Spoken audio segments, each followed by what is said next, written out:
안녕하세요. 오늘도 달빛사 연관을 찾아주셔서 감사합니다. 저는 한도윤입니다. 부산 해운대에 위치한 호텔 마리나 베이의 총지배이죠. 오늘은 2025년 6월 15일, 우리 호텔 개관 10주년을 기념하는 갈라 디너가 열리는 날이었습니다. 오후 3시부터 저는 연회장을 점검하기 시작했어요. 먼저 지하 2층 와인 셀러로 향했습니다. 온도계를 확인하니 정확히 12도. 완벽합니다. 오늘 메인 디너에 나갈 2019년 샤토 마르고가 최적의 상태를 유지하고 있었어요. 저는 F&B 디렉터 출신이라 이런 디테일에 특히 민감합니다. 온도 하나가 틀리면 전체 분위기가 무너질 수 있거든요. 엘리베이터를 타고 올라가 메인 연회장에 도착했을 때 에어컨 시스템을 재점검했습니다. 온도는 21도로 설정되어 있었어요. 손님들이 정장을 입고 3시간 동안 편안하게 있을 수 있는 최적의 온도죠. 저는 주머니에서 빨간 펜을 꺼내 체크리스트에 확인 표시를 했습니다. 이 펜은 제가 모든 중요한 일을 처리할 때 사용하는 것이에요. 오후 5시 직원들과 최종 브리핑을 마쳤습니다.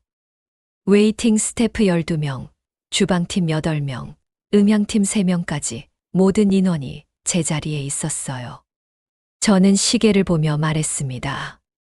6시 30분 리셉션, 7시 30분 디너 스타트, 10시 30분 마무리. 분 단위로 정확하게 진행되어야 한다고요.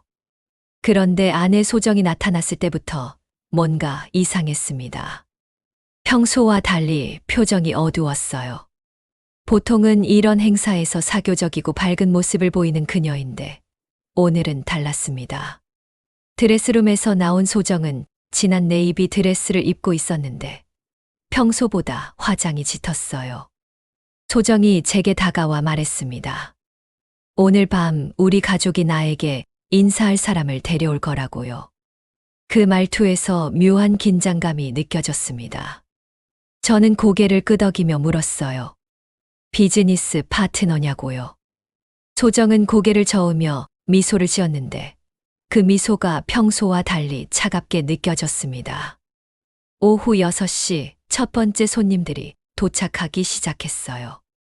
부산 지역 재계 인사들과 정치인들, 그리고 언론사 관계자들까지 총 150명의 VIP들이었습니다.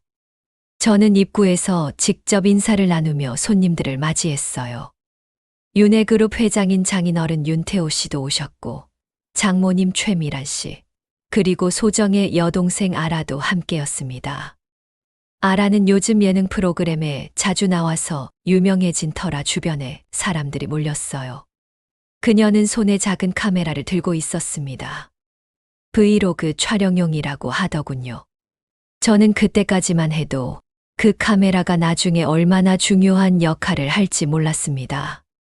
7시 30분 디너가 시작되었어요. 메인 테이블에는 윤가 가족들과 저, 그리고 소정이 앉았습니다. 그런데 소정 옆에 낯선 남자가 한 명 더 앉아 있었어요. 30대 초반으로 보이는 운동선수처럼 탄탄한 체격의 남자였습니다. 소정이 그를 소개했어요. 류세진이라는 이름의 헬스 팀장이라고요. 저는 그때 첫 번째 위화감을 느꼈습니다. 헬스 팀장이 이런 공식 석상에 왜 나와 있는지 이해할 수 없었거든요. 세진은 손목에 고급스러운 스포츠 시계를 차고 있었어요. GPS 기능이 있는 트라이애슬론 선수용 시계 같았습니다. 그가 자주 시계를 들여다보는 모습이 인상적이었어요. 식사가 진행되는 동안 장인어른과 장모님의 시선이 계속 저를 향해 있었습니다. 평소보다 날카로웠어요. 그리고 소정이 갑자기 입을 열었습니다. 결혼한 지 10년이 됐는데 아직 아이가 없다면서 그건 남편인 제 문제일 것이라고 말했어요. 그 순간 테이블이 조용해졌습니다. 주변 테이블의 대화 소리만 들렸죠. 저는 와인잔을 들고 있던 손을 가만히 내려놓았어요. 소정의 말이 끝나자 세진이 미소를 지으며 고개를 끄덕였습니다. 마치 이미 이 대화를 예상하고 있었다는 듯이요. 장모님이 한숨을 쉬며 말했어요. 한 집안의 대를 이어가는 것이 얼마나 중요한지, 특히 윤회그룹 같은 기업에서는 더욱 그렇다고요. 장인어른도 거들었습니다. 호텔 경영도 중요하지만 가정을 돌보는 것이 우선이라고요. 저는 그 자리에서 아무 말도 할 수 없었습니다. 150명의 손님들 앞에서 가족 간의 불화를 드러낼 수는 없었거든요. 그저 미소를 유지하며 고개를 끄덕였어요. 하지만 속으로는 분노가 끓어오르고 있었습니다. 10년간 성실하게 살아왔는데 이런 식으로 모욕을 당할 이유가 없다고 생각했거든요. 아라가 브이로그 카메라로 이 순간을 촬영하고 있는 걸 보았습니다. 그녀는 가족들의 대화를 자연스럽게 담고 있었어요. 저는 그때 카메라를 피하려 했지만 이미 늦었습니다. 모든 게 기록되고 있었어요. 9시가 넘어서 분위기가 좀 누그러졌습니다. 세진은 내일 새벽 운동이 있다며 먼저 자리를 떠났어요.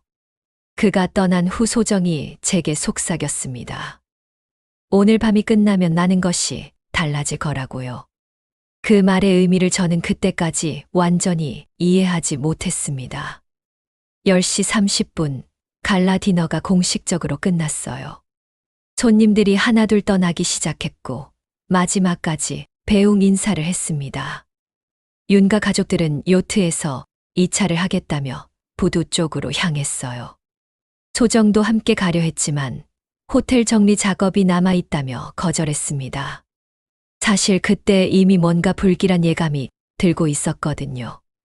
오늘 밤의 모든 상황이 너무 이상했습니다. 평소 소정이라면 절대 공개석상에서 저를 그렇게 모욕하지 않았을 테니까요. 그리고 세진이라는 남자, 그의 존재 자체가 석연치 않았어요. 자정이 넘어서 마지막 정리 작업을 마쳤습니다. 연회장 온도를 확인하니 여전히 21도를 유지하고 있었어요. 모든 것이 계획대로 진행되었지만 마음 한구석이 무거웠습니다. 사무실로 돌아가 오늘 행사 보고서를 작성하기 시작했어요. 항상 그랬듯이 빨간 펜으로 중요한 부분들을 체크하면서 말이죠. 그런데 새벽 1시경 갑자기 제 휴대폰이 울렸습니다. 해양경찰서에서 온 전화였어요. 그 순간 등골이 서늘해지는 걸 느꼈습니다. 좋은 소식은 아닐 거라는 직감이 들었거든요. 전화를 받는 순간부터 제 인생이 완전히 달라지기 시작했습니다. 저는 그 순간을 평생 잊을 수 없을 겁니다. 메인 코스가 나오기 직전 소정이 갑자기 일어나더군요. 와인잔을 살짝 들어 올리며 모든 사람의 시선을 자신에게 집중시켰어요. 저는 그때 뭔가 잘못되고 있다는 걸 직감했습니다. 소정이 미소를 지으며 말했어요. 오늘 특별한 분을 소개하고 싶다고요. 류세진 씨라고 최근 저희 가족이 많이 의지하고 있는 분이라고 했습니다. 세진은 자리에서 일어나 정중하게 인사했어요. 그런데 그의 손목에 찬 GPS 시계가 계속 저를 신경 쓰이게 했습니다. 왜 식사 도중에도 자꾸 시계를 확인하는 걸까요? 장인어른 윤태호 씨가 관심을 보이며 물었어요. 어떤 일을 하시는 분이냐고요? 세진은 담담하게 대답했습니다. 트라이애슬론 선수 출신으로 현재는 퍼스널 트레이닝을 하고 있다고요. 특히 기업 임원들의 체력 관리를 전문으로 한다면서요. 그 말을 들은 장모님 최미란 씨 표정이 밝아졌어요. 장모님이 소정을 보며 말했습니다. 역시 소정이가 현명하다고. 요즘 같은 시대에는 건강 관리가 무엇보다 중요하다고요. 그러면서 저를 힐끔 보더군요. 호텔 일로 바빠서 운동할 시간도 없을 것 같다는 뉘앙스였어요. 저는 그때부터 뭔가 이상한 분위기를 감지하기 시작했습니다. 아라가 브이로그 카메라를 들고 다가왔어요. 오빠와 언니 그리고 새로운 지인을 함께 찍어보자고 하더군요. 저는 거절하려 했지만 이미 카메라는 저희를 향하고 있었습니다. 아라는 밝은 목소리로 말했어요. 언니가 요즘 정말 건강해 보인다고 세진 오빠 덕분인 것 같다고요. 그때 세진이 소정을 바라보는 눈빛을 보았습니다. 단순한 트레이너와 고객 사이의 시선이 아니었어요. 너무나 친밀했죠. 소정도 마찬가지였습니다. 세진과 대화할 때의 표정이 평소 저와 있을 때와는 완전히 달랐어요. 생기가 넘쳤고 뭔가 설레는 듯한 모습이었습니다. 장인어른이 갑자기 진지한 표情으로 저를 보며 말했어요. 도윤 씨, 결혼한 지 벌써 10년이 되었는데 아직 소식이 없다고 하더군요. 그 말을 듣는 순간 저는 심장이 쿵 내려앉는 걸 느꼈습니다. 공개적인 자리에서 이런 얘기를 하실 줄은 몰랐거든요. 소정이 이어서 말했습니다. 자신도 정말 간절하다고, 하지만 아무래도 남편인 저에게 문제가 있는 것 같다고요. 병원에서 검사를 받아보라고 여러 번 얘기했지만 저는 항상 바쁘다며 미룬다는 거예요. 그 말을 들은 주변 테이블 사람들의 시선이 일제히 저에게 쏠렸습니다. 저는 그 순간 어떻게 반응해야 할지 몰랐어요. 화가 났지만 150명의 손님들 앞에서 가족 간의 갈등을 드러낼 수는 없었습니다. 그저 미소를 억지로 짓고 고개를 끄덕였죠. 하지만 속으로는 배신감이 밀려왔어요. 10년 동안 성실하게 가정을 지켜왔는데 이런 식으로 공개적으로 모욕을 당해야 하나요? 세진이 그때 입을 열었습니다. 스트레스가 생식 기능에 미치는 영향에 대해 전문적으로 설명하기 시작했어요. 호텔업계는 특히 스트레스가 심한 직업이라면서 규칙적인 운동과 라이프 스타일 개선이 중요하다고 했습니다. 마치 의사라도 되는 양 자신 있게 말하더군요. 장모님이 세진의 말에 크게 고개를 끄덕였어요. 역시 전문가의 조언이 다르다면서 소정이가 세진 씨를 만난 게 정말 잘한 일인 것 같다고 했습니다.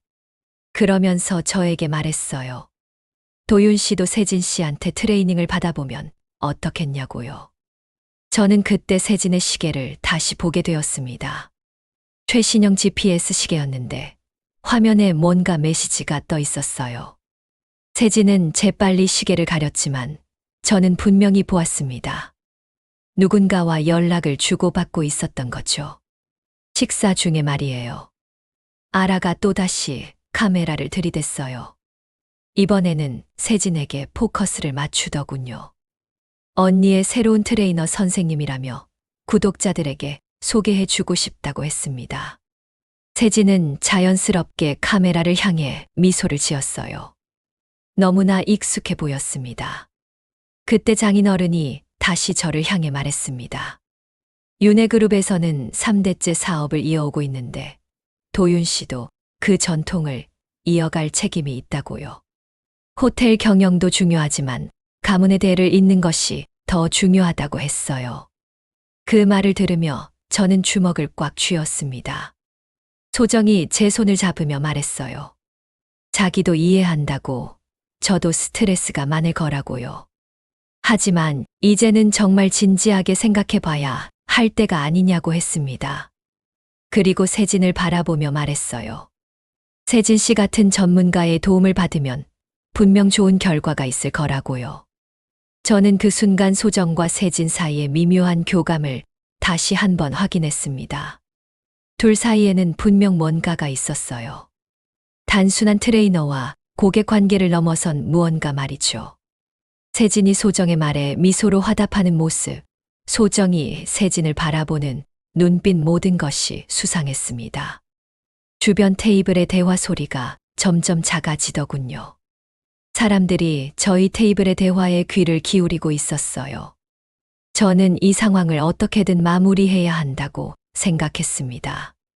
일어나서 와인을 따르며 말했어요. 오늘은 호텔 10주년을 축하하는 자리니까 즐거운 얘기만 하자고요. 하지만 장모님이 막지 않았어요. 이런 중요한 얘기를 언제 또 하겠냐면서 가족끼리는 솔직하게 얘기해야 한다고 했습니다. 그러면서 세진에게 물었어요. 전문가 입장에서 볼 때 저희 상태가 어떻게 보이냐고요. 세진은 잠시 저를 관찰하더니 말했습니다. 겉으로 봐서는 건강해 보이지만 얼굴색이 좀 어둡고 어깨가 많이 굳어 있다고요. 아마 만성 스트레스와 수면 부족 때문일 거라고 했습니다. 그리고 이런 상태로는 호르몬 밸런스가 맞지 않을 가능성이 높다고 덧붙였어요. 저는 그때 정말 화가 났습니다.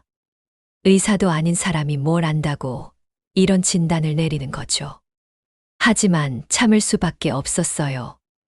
여기서 화를 내면 오히려 제가 더 곤란해질 상황이었거든요. 그저 고개를 끄덕이며 조언 감사하다고 말했습니다. 아라가 마지막으로 단체 사진을 찍자고 했어요. 가족들과 세진, 그리고 저까지 모두 함께 말이죠. 카메라 앞에서 억지로 미소를 지었지만 속으로는 이 모든 상황이 너무 부자연스럽게 느껴졌습니다. 특히 소정과 세진이 나란히 서 있는 모습을 보니 더욱 그랬어요.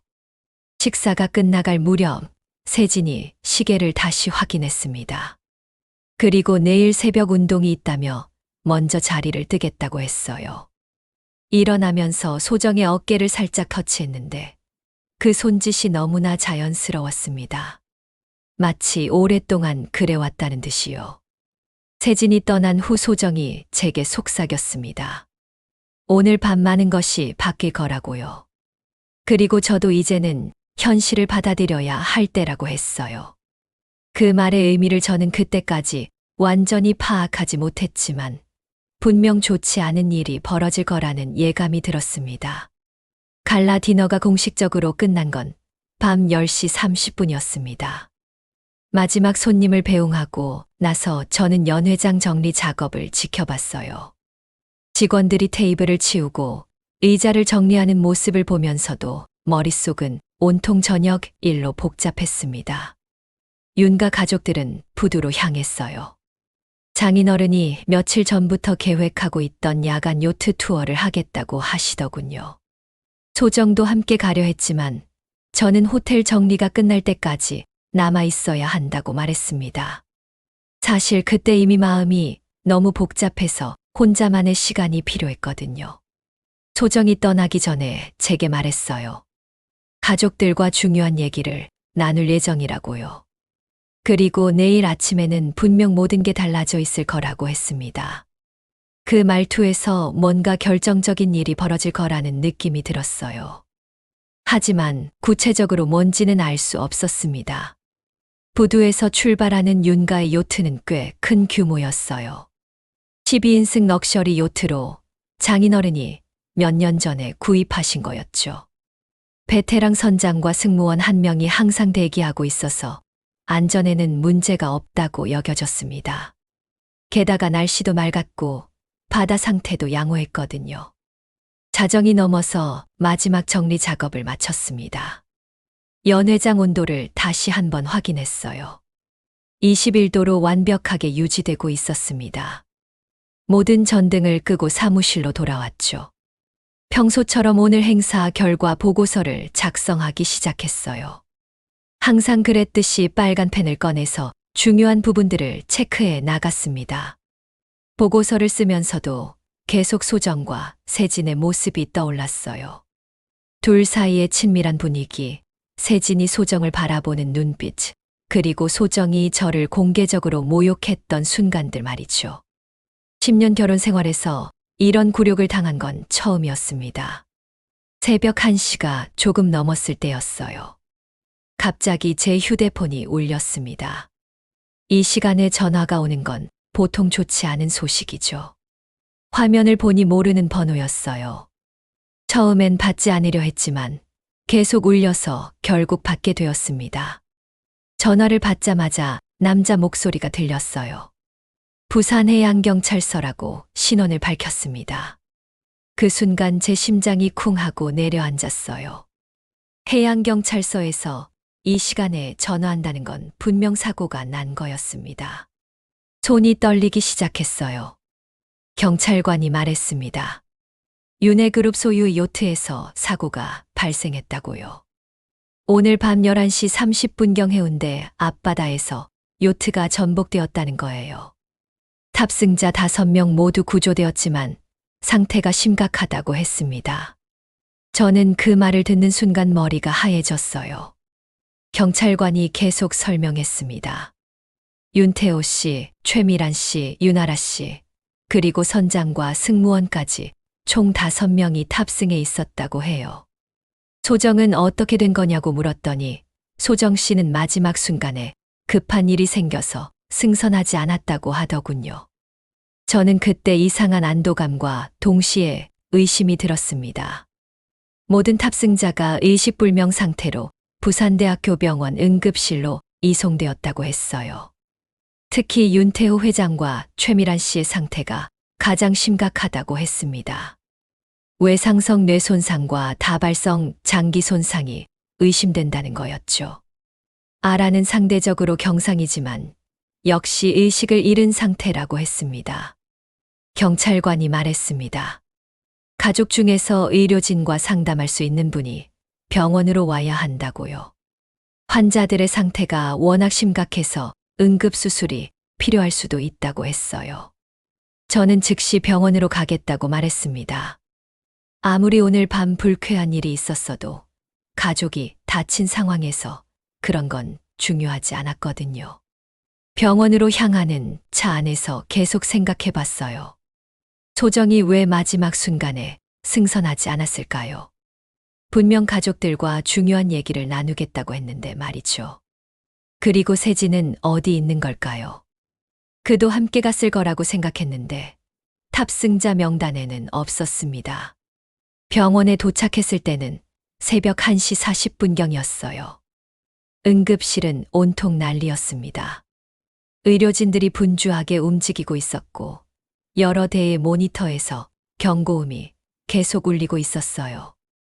간호사가 저를 안내해 주며 말했습니다. 환자들의 상태가 매우 심각하다고요. 담당 의사를 만났습니다.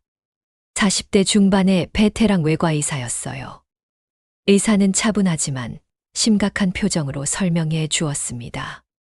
윤태호 회장은 중증 외상성 뇌손상과 늑골 다발골절, 최미란 씨는 복부 뇌출혈과 척추 손상이 있다고 했어요. 둘 다 생명이 위험한 상태라고 했습니다. 의사가 제게 물었어요.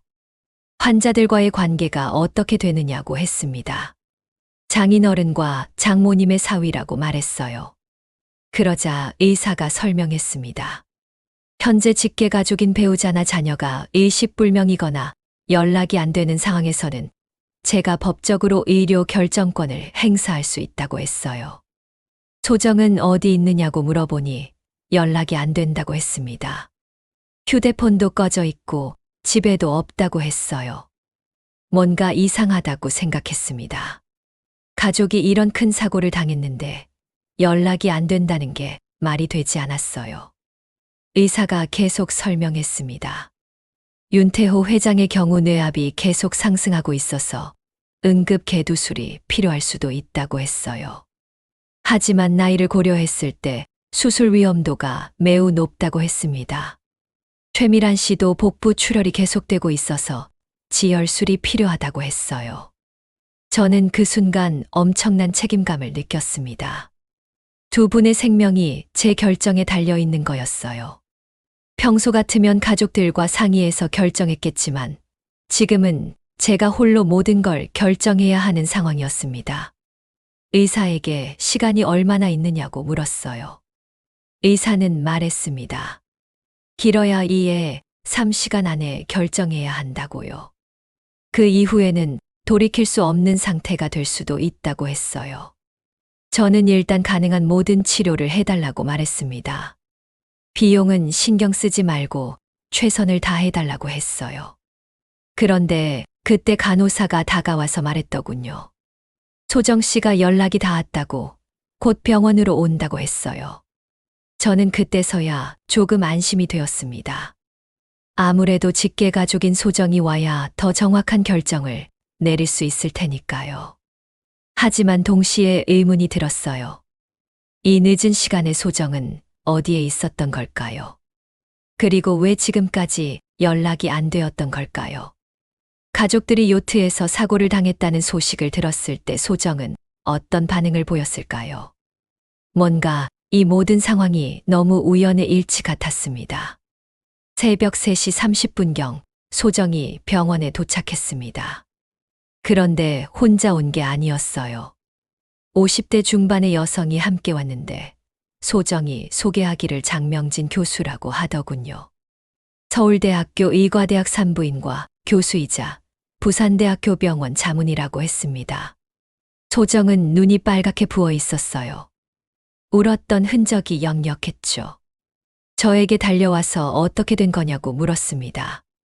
가족들 상태는 어떤지, 왜 연락을 안 했냐고 따졌어요. 저는 차근차근 설명해 주었습니다. 해경에서 연락이 왔을 때부터 지금까지의 상황을 말이죠. 그런데 소정의 반응이 좀 이상했어요. 왜 자기 허락 없이 치료 동의를 했냐고 화를 내더군요. 자기가 직계 가족이니까 모든 결정은 자기가 내려야 한다고 했습니다. 저는 당황했어요. 급한 상황에서 최선을 다했는데 이런 식으로 나올 줄은 몰랐거든요. 장명진 교수가 중재에 나섰습니다. 지금은 환자들 상태가 가장 중요하다면서 가족 간에 다투고 있을 때가 아니라고 했어요. 그리고 소정에게 말했습니다. 도윤 씨가 법적으로 아무 문제 없이 의료 동의를 했다고, 오히려 신속한 판단이었다고 평가하더군요. 담당 외과의사와 함께 중환자실로 올라갔습니다. 윤태호 회장님과 최미란 여사님이 각각 별도의 병실에 누워 계셨어요. 온몸에 관이 연결되어 있고 여러 대의 모니터가 생체 신호를 보여주고 있었습니다. 보는 것만으로도 상태가 얼마나 심각한지 알 수 있었어요. 의사가 상세한 설명을 해 주었습니다. 윤태호 회장은 뇌압이 계속 상승하고 있어서 응급 감압술을 시행했다고 해요.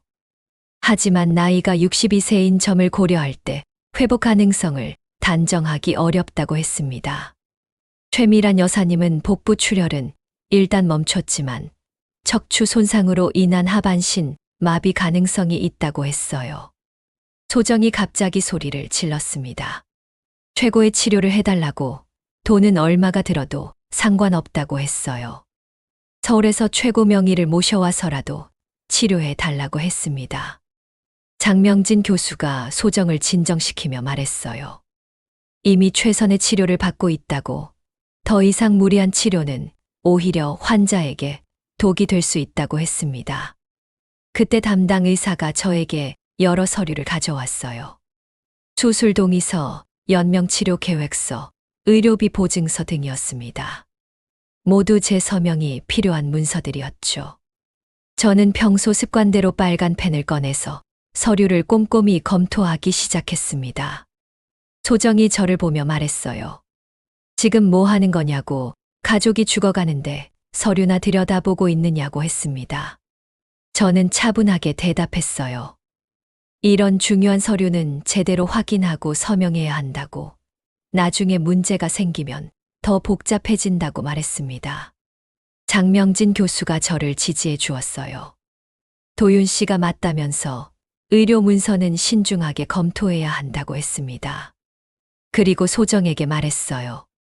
감정에 휩쓸려서 성급한 결정을 내리면 안 된다고, 냉정하게 판단해야 할 때라고 했습니다.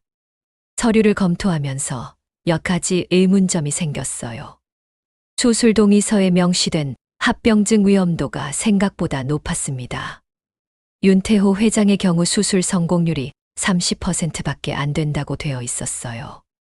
최미란 여사님도 척추 수술 후 완전 회복 가능성은 20% 미만이라고 적혀 있었습니다. 담당 의사에게 물었습니다. 이 정도 위험도라면 수술을 안 하는 게 나을 수도 있는 거 아니냐고 했어요. 의사는 솔직하게 답변해 주었습니다. 수술을 하지 않으면 확실히 사망하지만 수술을 해도 성공 확률이 낮다고 했어요. 하지만 가족의 의견을 존중해서 결정하겠다고 했습니다. 소정은 당연히 수술을 해야 한다고 주장했습니다. 조금이라도 가능성이 있다면 시도해 봐야 한다고 했어요. 하지만 저는 고민이 되었습니다. 성공 확률이 이렇게 낮은 상황에서 무리한 수술을 해야 하는 건지 의문이 들었거든요. 그때 간호사가 와서 말했어요. 면회객이 왔다고 백준혁 변호사라고 하더군요. 저는 깜짝 놀랐습니다. 백 변호사는 제 대학 선배로 평소 개인적으로 친하게 지내던 분이었어요. 이 늦은 시간에 병원까지 와주신 걸 보니 고마웠습니다. 백 변호사가 저를 따로 불러내더군요. 복도에서 조용히 말했습니다.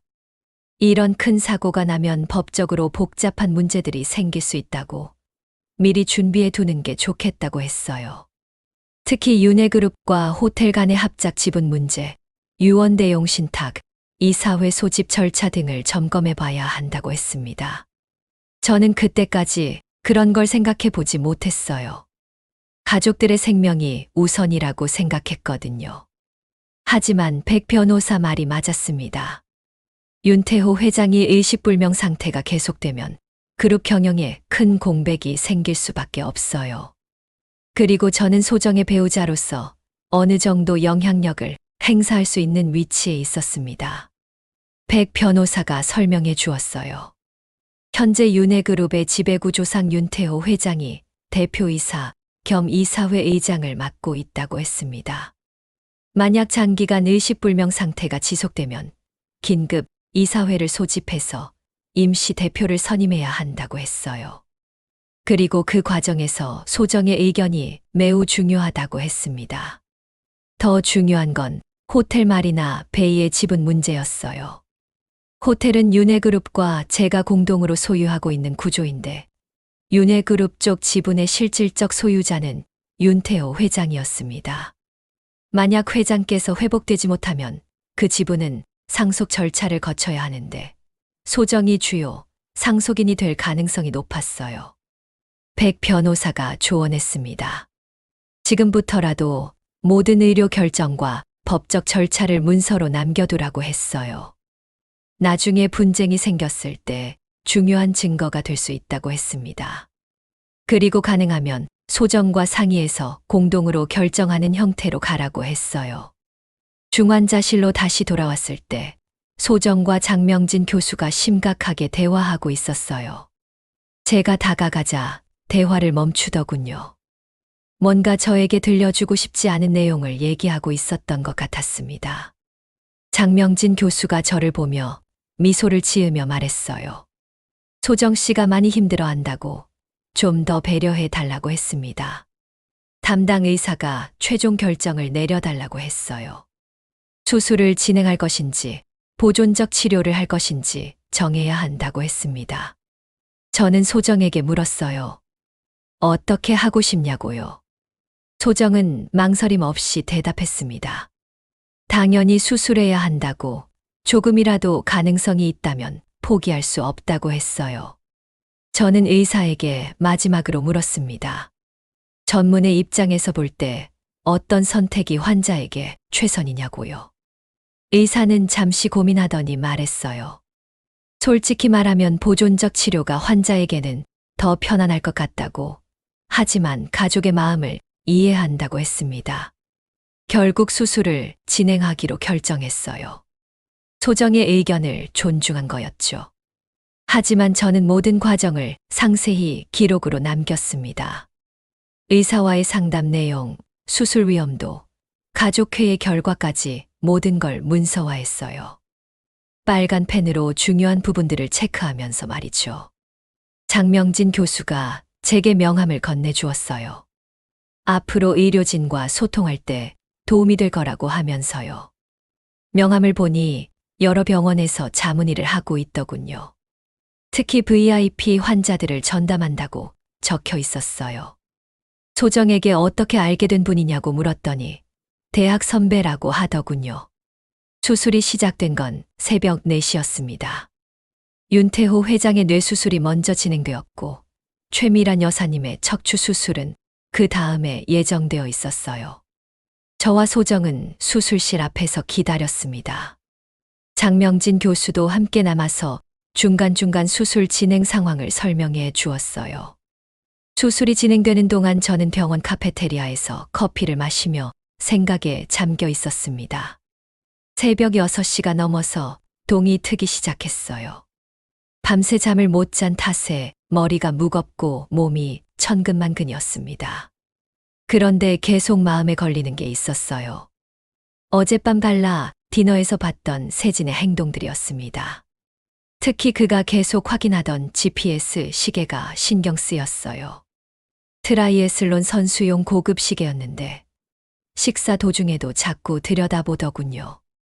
그리고 일찍 자리를 뜬 것도 이상했습니다. 내일 새벽 운동이 있다고 했는데 요트 사고가 난 시간이 밤 11시 30분경이었으니까 시간상 맞지 않았어요. 그때 아라가 중환자실에서 깨어났다는 소식이 들렸습니다. 다행히 뇌에는 이상이 없고 가벼운 뇌진탕과 몇 개의 타박상만 있다고 했어요. 저는 급히 중환자실로 올라갔습니다. 아라는 머리에 붕대를 감고 있었지만 의식은 또렷했어요. 아라를 보자마자 안도감이 밀려왔습니다. 적어도 한 명은 무사하다는 사실이 그나마 위안이 되었어요. 아라는 저를 보자 눈물을 흘리며 말했어요. 아빠와 엄마가 어떻게 됐냐고 자기 탓인 것 같다고 했습니다. 저는 아라를 달래며 말했어요. 내 탓이 아니라고, 지금은 회복에만 집중하라고요. 간호사가 아라의 개인 소지품을 가져왔어요. 가방 안에는 평소 들고 다니던 브이로그 카메라가 있었습니다. 다행히 방수 케이스에 들어 있어서 물에 젖지 않았더군요. 아라가 말했어요. 어젯밤 갈라 디너 영상이 다 들어있다고, 가족들의 마지막 모습이 담겨 있을 거라고 했습니다. 저는 카메라를 확인해 봐도 되냐고 물었어요. 아라는 고개를 끄덕였습니다. 카메라를 켜보니 어젯밤 촬영한 영상들이 그대로 저장되어 있었어요. 갈라 디너 장면, 가족들과의 대화, 그리고 세진과 함께 찍은 장면들까지 모든 게 생생하게 기록되어 있었습니다. 영상을 보던 중 흥미로운 장면을 발견했어요. 세진이 자리를 뜨기 직전에 촬영된 부분이었는데 그가 시계를 확인하는 모습이 클로즈업으로 찍혀 있었습니다. 화면을 자세히 보니 시간이 오후 8시 45분으로 표시되어 있었어요. 그리고 시계 화면에 뭔가 알림이 떠 있는 것도 보였습니다. 더 자세히 살펴보니 GPS 트래킹이 활성화되어 있었어요. 세진이 말했던 것처럼 운동선수들이 자신의 동선과 운동량을 기록하기 위해 사용하는 기능이었습니다. 그런데 이상한 점이 있었어요. 트래킹이 이미 시작되어 있었다는 거였죠. 갈라 디너 중에 왜 GPS 트래킹을 켜두었을까요? 아라에게 물어봤어요. 세진이 평소에도 시계를 자주 확인했냐고요. 아라는 고개를 저었습니다. 어젯밤이 처음 만난 거라고, 하지만 언니가 세진 오빠에 대해 자주 얘기했다고 했어요. 몇 달 전부터 트레이닝을 받고 있다고 했다더군요. 저는 더 궁금한 게 생겨서 아라에게 물었습니다. 요트에 타기 전에 세진을 봤냐고요. 아라는 잠시 생각하더니 말했어요. 부두에서 잠깐 봤다고 세진 오빠가 언니한테 뭔가 얘기하고 있었다고 했습니다. 그때 시간이 언제쯤이었냐고 물으니 10시 반 정도였다고 하더군요. 그 말을 듣고 저는 깜짝 놀랐어요. 세진이 갈라 디너에서 9시쯤 먼저 떠났는데 10시 반에 부두에 있었다는 거였거든요. 내일 새벽 운동 때문에 일찍 간다고 했으면서 말이죠. 왜 부두까지 갔던 걸까요? 그리고 소정과 무슨 얘기를 했던 걸까요? 아라의 브이로그 영상을 더 자세히 살펴봤습니다. 부두에서 촬영한 장면도 있었어요. 요트에 타기 전에 가족들이 포즈를 취하는 모습이 담겨 있었는데 배경에 세진의 모습이 희미하게 보였습니다. 소정과 떨어진 곳에서 뭔가 통화를 하고 있는 것 같았어요. 영상의 타임 스탬프를 확인해 보니 오후 10시 32분이었습니다. 그리고 그 다음 장면은 요트가 출발하는 모습이었어요. 10시 45분경이었죠. 그런데 세진의 모습은 더 이상 보이지 않았습니다. 어디로 간 걸까요? 저는 혹시나 해서 세진에게 연락을 해봤어요. 가족들이 사고를 당했다는 소식을 전해야 한다고 생각했거든요. 전화를 걸었지만 받지 않았습니다. 문자 메시지를 보냈는데도 답장이 없었어요. 이상했습니다. 평소 소정과 자주 연락한다던 사람이 이런 급한 상황에서 연락이 안 된다는 게 말이 안 되었거든요. 오전 10시쯤 되어서야 세진에게서 연락이 왔어요. 문자 메시지였는데 사고 소식을 듣고 깜짝 놀랐다는 내용이었습니다. 지금 서울에 있어서 바로 내려갈 수는 없지만 걱정된다고 했어요. 서울에 언제 갔냐고 물어봤더니 새벽 첫 차로 올라갔다고 답장이 왔습니다. 그런데 뭔가 이상했어요. 부산에서 서울까지 새벽 첫 차라면 오전 5시쯤 출발하는 KTX를 타야 하는데 그럼 4시쯤에는 집에서 나와야 합니다. 요트 사고가 11시 30분에 났으니까 시간적으로 맞지 않았어요. 사고 소식도 모르고 새벽에 서울로 올라갔다는 얘기인데 너무 우연치 않나요? 저는 더 자세히 알아보기 위해 아라에게 부탁했어요. 브이로그 영상을 모두 복사해서 USB에 저장해 달라고 했습니다.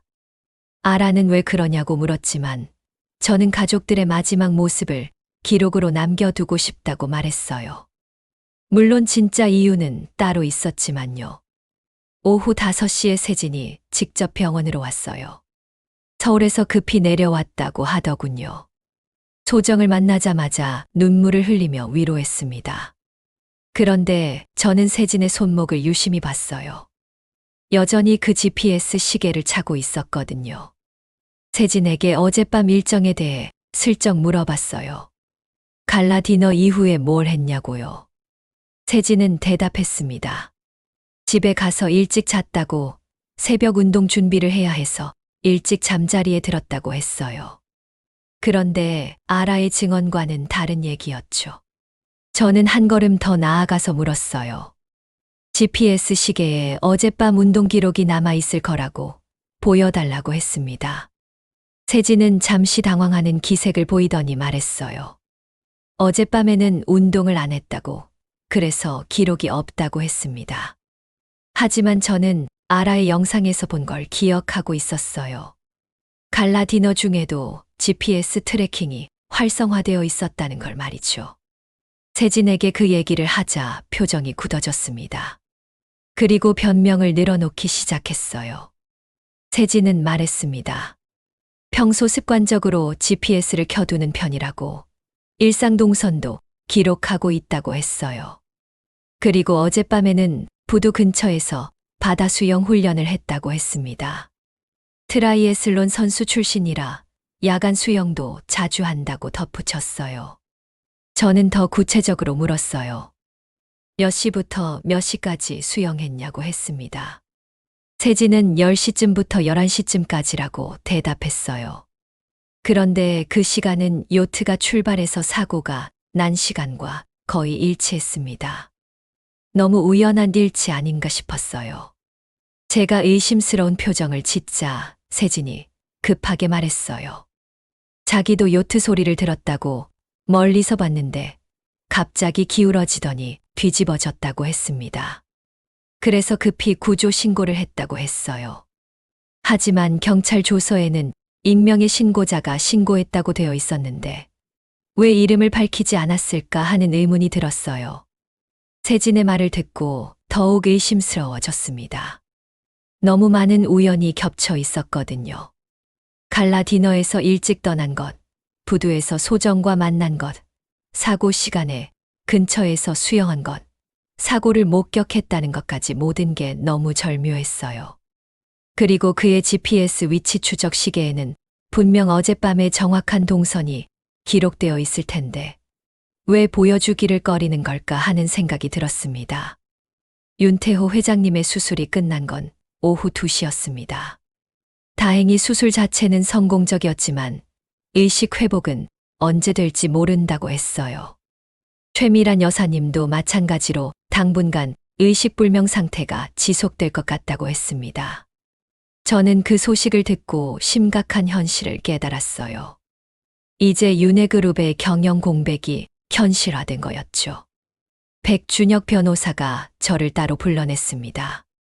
병원 1층 상담실에서 만나 중요한 얘기를 했어요. 윤회그룹 이사회에서 긴급 연락이 왔다고 하더군요. 회장과 대표이사가 모두 의식불명 상태가 되면서 회사 운영에 심각한 차질이 생기고 있다는 거였습니다. 백 변호사가 설명해 주었어요.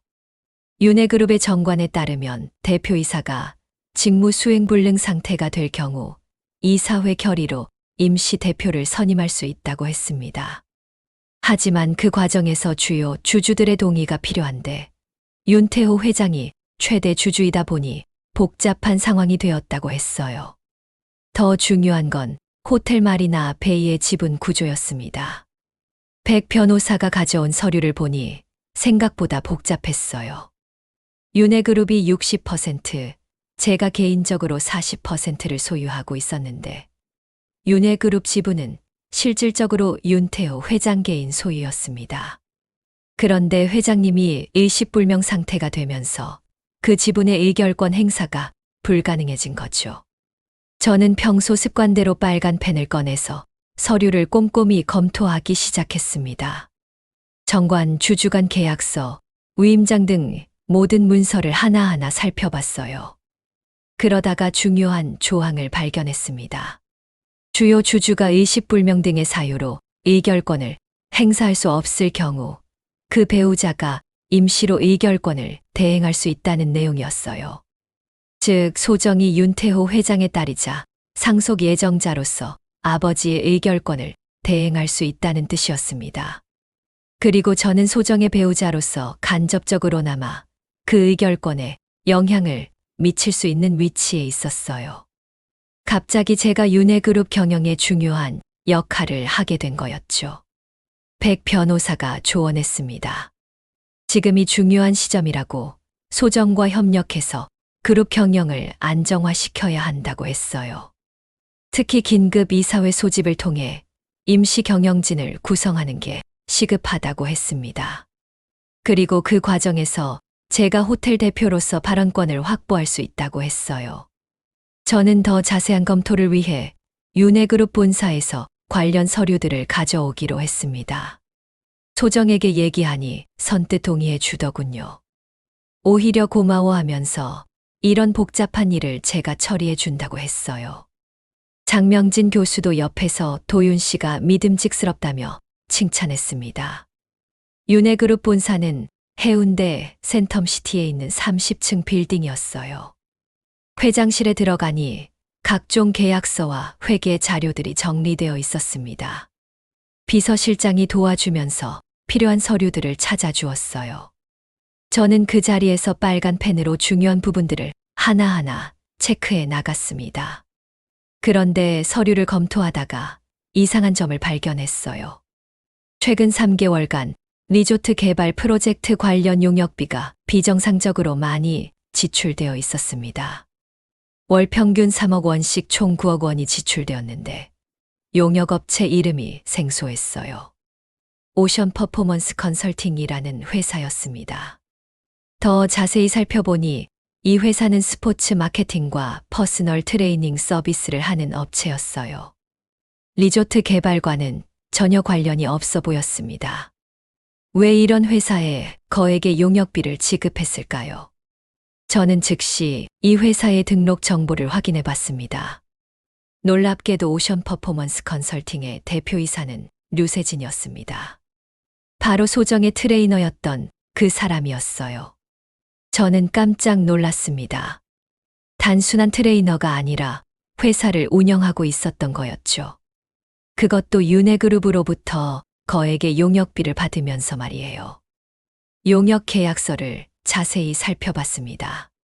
계약 내용은 리조트 스포츠 시설 컨설팅 및 운영 자문이라고 되어 있었어요. 하지만 구체적인 업무 내용이나 성과물에 대한 명시가 전혀 없었습니다. 그냥 월 3억 원을 지급한다는 내용만 있을 뿐이었어요. 더 이상한 건 계약서 서명란이었어요. 윤회그룹 측 서명은 윤태호 회장이 아니라 소정이 했더군요. 소정이 언제부터 그룹 업무에 관여했던 걸까요? 평소에는 그런 얘기를 들어본 적이 없었는데 말이에요. 저는 빨간 펜으로 이 모든 의심스러운 부분들을 체크했습니다. 그리고 관련 서류들을 모두 복사해서 가져왔어요. 이런 계약이 적법한 건지, 그리고 실제로 용역이 제공되었는지 확인해 볼 필요가 있었거든요. 병원으로 돌아와서 소정에게 물어봤어요. 오션 퍼포먼스 컨설팅과의 계약에 대해 아느냐고요. 소정은 잠시 당황하는 기색을 보이더니 대답했습니다. 아버지께서 리조트 스포츠 시설 관련해서 전문 업체와 계약하셨다고 했어요. 자기는 단지 서명만 대신했을 뿐이라고 했습니다. 하지만 저는 의심스러웠어요. 9억 원이라는 거액을 단순히 서명만 대신했다고 하기에는 너무 큰 금액이었거든요. 더구나 그 업체의 대표가 세진이라는 걸 소정이 몰랐을 리 없었어요. 세진과 몇 달 전부터 알고 지냈다고 했으니까 말이에요. 저는 더 구체적으로 물어봤습니다. 세진이 오션 퍼포먼스 컨설팅 대표라는 걸 알고 있었냐고요. 소정은 잠시 말을 못하더니 말했어요. 최근에 알게 되었다고, 하지만 그건 개인 트레이닝과는 별개의 사업이라고 했습니다. 장명진 교수가 끼어들었어요. 요즘은 개인 사업을 하는 트레이너들이 많다면서 별로 이상할 게 없다고 했습니다. 하지만 저는 납득이 안 되었어요. 개인 트레이닝을 하는 사람이 갑자기 리조트 컨설팅 업체를 차려서 거액의 계약을 따낸다는 게 말이 되나요? 저는 백준혁 변호사에게 연락해서 이 계약의 법적 유효성을 검토해 달라고 부탁했어요. 그리고 오션 퍼포먼스 컨설팅의 사업 실체와 실제 용역 제공 여부도 조사해 달라고 했습니다. 뭔가 석연치 않은 구석이 너무 많았거든요.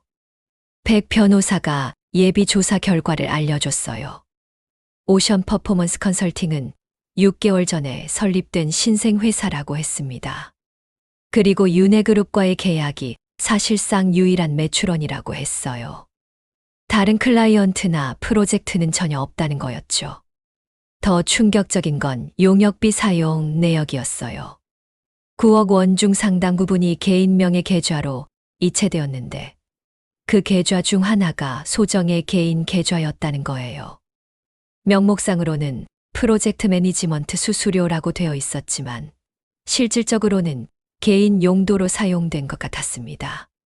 저는 이 모든 정황을 종합해서 결론을 내렸어요. 세진과 소정이 공모해서 윤해그룹 자금을 빼돌리고 있었다는 거였죠.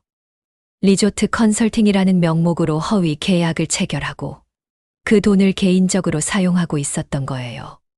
소정에게 직접 따져봤습니다. 왜 이런 계약을 체결했는지, 그리고 용역비가 어떻게 사용되었는지 설명해 달라고 했어요. 소정은 처음에는 아버지 지시였다고 우겼지만 점점 말이 앞뒤가 안 맞기 시작했습니다. 결국 소정이 인정했어요. 세진과 함께 새로운 사업을 시작하려고 했다고 했습니다. 하지만 그건 회사 발전을 위한 일이었다고, 개인적인 이익을 위한 게 아니라고 주장했어요. 마케팅 비용의 성격이라고 해명했지만 관련 증빙 자료는 제대로 된 게 하나도 없었습니다. 저는 빨간 펜으로 모든 의심스러운 거래 내역을 정리했어요. 그리고 백 변호사와 상의해서 긴급 이사회를 소집하기로 했습니다. 이런 비정상적인 자금 흐름을 이사회에 보고하고 향후 대책을 논의해야 했거든요. 소정은 제가 너무 예민하게 반응한다고 했어요. 가족이 위험한 상황에서 이런 세세한 회계 문제까지 따질 필요가 있냐고 했습니다. 하지만 저는 단호했어요. 오히려 이런 때일수록 회사 자금 관리가 더 중요하다고 말했습니다. 장명진 교수도 소정 편을 들었어요. 도윤 씨가 너무 경직되게 생각한다면서 좀 더 유연한 사고가 필요하다고 했습니다. 하지만 저는 흔들리지 않았어요. 법과 원칙에 따라 처리하는 게 맞다고 생각했거든요. 사고 발생 3일째 되는 날, 예상치 못한 일이 벌어졌습니다. 오전 10시쯤 병원 로비에 기자들이 몰려왔어요.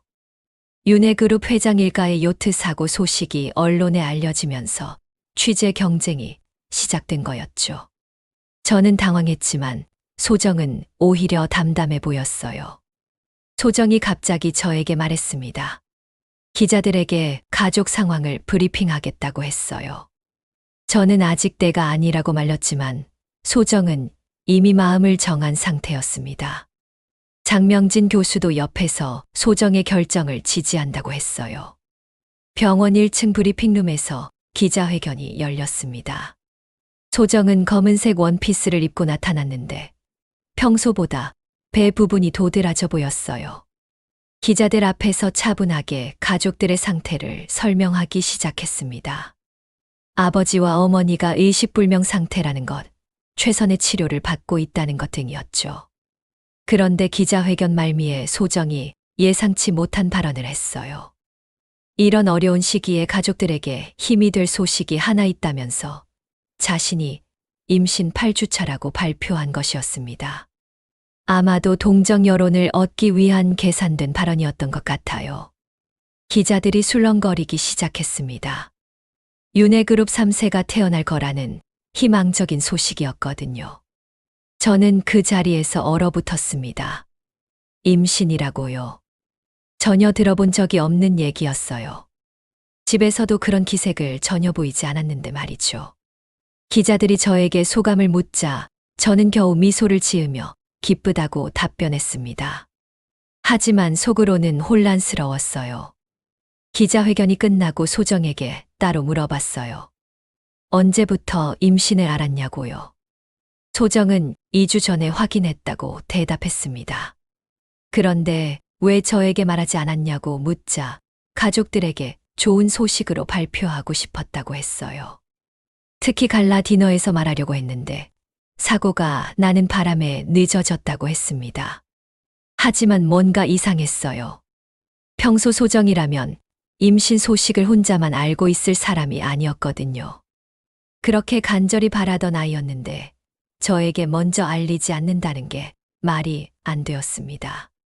게다가 갈라 디너에서는 오히려 제가 불임이라고 공개적으로 모욕했잖아요. 장명진 교수가 나서서 설명해 주었어요. 임신 초기에는 조심스러워서 가족들에게도 말하지 않는 경우가 많다고 했습니다. 특히 고령 임신의 경우에는 더욱 신중해야 한다고 덧붙였어요. 소정이 35세니까 고령 임신에 해당한다는 거였죠. 저는 장명진 교수에게 물었어요. 소정의 임신을 확인해 주신 분이 교수님이냐고요. 장명진 교수는 고개를 끄덕였습니다. 소정이 개인적으로 찾아와서 검사를 받았다고 했어요. 그런데 왜 정식 병원이 아니라 개인적으로 진료를 받았을까요? 그날 저녁 저는 소정의 행동을 유심히 관찰해 봤어요. 임신부라면 보여야 할 증상들이 전혀 보이지 않았습니다. 입덧이나 음식 기피, 피로감 같은 건 전혀 없었어요. 오히려 평소보다 더 활발해 보였습니다. 커피도 그냥 마시고 회 같은 생선도 잘 먹더군요. 다음 날 아침 저는 혼자 윤회그룹 본사에 갔어요. 장명진 교수와 윤회그룹 사이에 어떤 관계가 있는지 확인해 보고 싶었거든요. 회계팀에서 최근 3년간 의료비 지출 내역을 뽑아달라고 했습니다. 놀라운 사실을 발견했어요. 지난 1년간 장명진 교수가 소속된 여러 병원에 총 5억 원의 기부금이 지급되어 있었습니다. 명목은 임원 건강관리 프로그램 후원금이었어요. 그런데 실제로 임원들이 그 병원에서 건강검진을 받은 기록은 찾을 수 없었습니다. 더 자세히 살펴보니 기부금 지급 시기가 묘했어요. 소정이 장명진 교수와 처음 만났다는 시기와 거의 일치했습니다. 그리고 기부금 결제 서류에는 소정의 서명이 들어가 있었어요. 왜 소정이 이런 의료비 지출을 결제했을까요? 저는 빨간 펜으로 이 모든 금전 흐름을 정리해 봤습니다. 세진의 오션 퍼포먼스 컨설팅으로 9억 원, 장명진 교수 관련 병원에 5억 원, 총 14억 원이 지난 1년간 의심스러운 명목으로 지출되었어요. 모두 소정이 관여한 지출이었습니다. 병원으로 돌아가는 길에 아라를 만났어요. 아라는 많이 회복되어서 곧 퇴원할 예정이라고 했습니다. 그런데 아라가 저에게 이상한 얘기를 하더군요. 언니가 요즘 자주 배를 만진다고, 그런데 뭔가 어색해 보인다고 했어요. 아라의 브이로그 영상을 다시 한번 자세히 살펴봤습니다. 갈라 디너 당일 소정이 화장실에서 나오는 장면이 있었는데 거울에 비친 모습을 보니 뭔가 이상했어요. 배 부분에 동그란 뭔가가 보였는데 자세히 보니 복대 같았습니다. 저는 그 영상을 확대해서 자세히 분석해 봤어요. 분명히 인조적인 배 모양의 뭔가를 착용하고 있었습니다. 임신복 안에 복대를 차고 있었던 거예요. 그렇다면 소정의 임신은 가짜였다는 뜻이었죠. 확실히 하기 위해 아라에게 물어봤어요. 언니가 언제부터 배가 나오기 시작했냐고요. 아라는 생각해 보더니 말했어요. 2주 전부터 갑자기 배가 나오기 시작했다고. 그런데 하루는 배가 없었다가 다음 날 갑자기 나온 적도 있다고 했습니다. 그 말을 듣고 확신이 섰어요. 소정은 가짜 임신을 하고 있었던 거였습니다. 복대를 착용해서 임신한 것처럼 보이게 하고 장명진 교수와 짜고 가짜 임신 확인서를 받았던 거죠. 그리고 그 대가로 병원에 거액의 기부금을 지급했던 것 같았어요. 저는 즉시 아라의 브이로그 영상을 여러 벌 복사해서 안전한 곳에 보관했습니다. 이건 중요한 증거였거든요. 그리고 백준혁 변호사에게도 복사본을 전달했어요. 소정에게 직접 따져보고 싶었지만 아직은 때가 아니라고 판단했습니다. 더 확실한 증거를 모아야 했거든요. 특히 장명진 교수가 실제로 소정을 진료한 기록이 있는지, 그리고 임신 관련 검사 결과가 정말 있는지 확인해 봐야 했어요. 다음 날 저는 소정에게 산부인과 정기 검진을 받으러 가자고 제안했습니다. 임신 8주라면 정기적인 검사가 필요하다고 말했어요. 소정은 처음에는 거절했지만 제가 계속 권하자 어쩔 수 없이 동의했습니다. 부산대학교 병원 산부인과에서 검사를 받았어요. 담당 의사가 초음파를 찍어봤는데 결과가 충격적이었습니다. 임신의 징후가 전혀 보이지 않는다는 거였어요. 혈액 검사 결과도 마찬가지였습니다. 임신 호르몬인 베타CG 수치가 완전히 정상 범위였어요. 의사가 말했습니다. 혹시 다른 병원에서 임신 진단을 받으셨냐고요? 그렇다면 그 병원에서 재검사를 받아보라고 했습니다. 소정은 당황한 기색이 역력했어요. 장명진 교수에게 다시 검사 받아보겠다고 말하고는 서둘러 병원을 나왔습니다. 저는 그때 모든 퍼즐이 맞춰지는 걸 느꼈어요. 소정의 가짜 임신, 장명진 교수와의 금전거래, 세진과의 불륜 관계, 그리고 윤회그룹 자금 유용까지 모든 게 연결되어 있었습니다. 이들은 처음부터 계획적으로 저를 기만하고 있었던 거였어요. 그날 밤 저는 빨간 펜으로 지금까지 수집한 모든 증거들을 정리했습니다. 브이로그 영상, 금전거래 내역, 의료 검사 결과, GPS 기록까지 모든 걸 체계적으로 정리했어요. 이제 반격할 준비가 되었다고 생각했습니다. 사고 발생 일주일째, 의료진으로부터 중대한 상담 요청이 들어왔습니다. 윤태호 회장님과 최미란 여사님의 상태가 예상보다 심각하다는 거였어요. 담당 외과의사, 신경외과, 교수, 그리고 중환자약과 전문의까지 총 3명의 의료진이 회의실에서 저희를 기다리고 있었습니다. 신경외과 교수가 먼저 설명을 시작했어요. 윤태호 회장의 경우 중증 외상성 뇌손상으로 뇌압이 지속적으로 상승하고 있다고 했습니다. 이미 2차례 감압술을 시행했지만 근본적인 해결책이 되지 못하고 있다고 했어요. 62세라는 나이를 고려할 때 추가적인 공격적 치료의 성공 가능성은 매우 낮다고 했습니다. 중환자의학과 교수가 이어서 설명했어요. 최미란 여사님의 상태도 마찬가지로 심각하다고 했습니다. 다발성 장기 손상으로 신장과 간 기능이 현저히 떨어져 있고 척추 손상으로 인한 하반신 완전 마비도 확정되었다고 했어요. 58세라는 나이에 이 정도 손상에서 회복되기는 거의 불가능하다고 판단된다고 했습니다. 담당 외과의사가 구체적인 수치를 제시했어요. 현재 상태에서 공격적 치료를 계속할 경우 생존 가능성은 윤태호 회장이 15%, 최미란 여사님이 20% 정도라고 했습니다. 하지만 설사 생존한다 하더라도 식물인간 상태가 될 가능성이 80% 이상이라고 했어요. 반면 보존적 치료로 전환할 경우에는 환자들이 고통 없이 편안하게 지낼 수 있다고 했습니다. 인공호흡기와 영양 공급은 유지하되 무리한 수술이나 침습적 치료는 중단하는 것이었죠.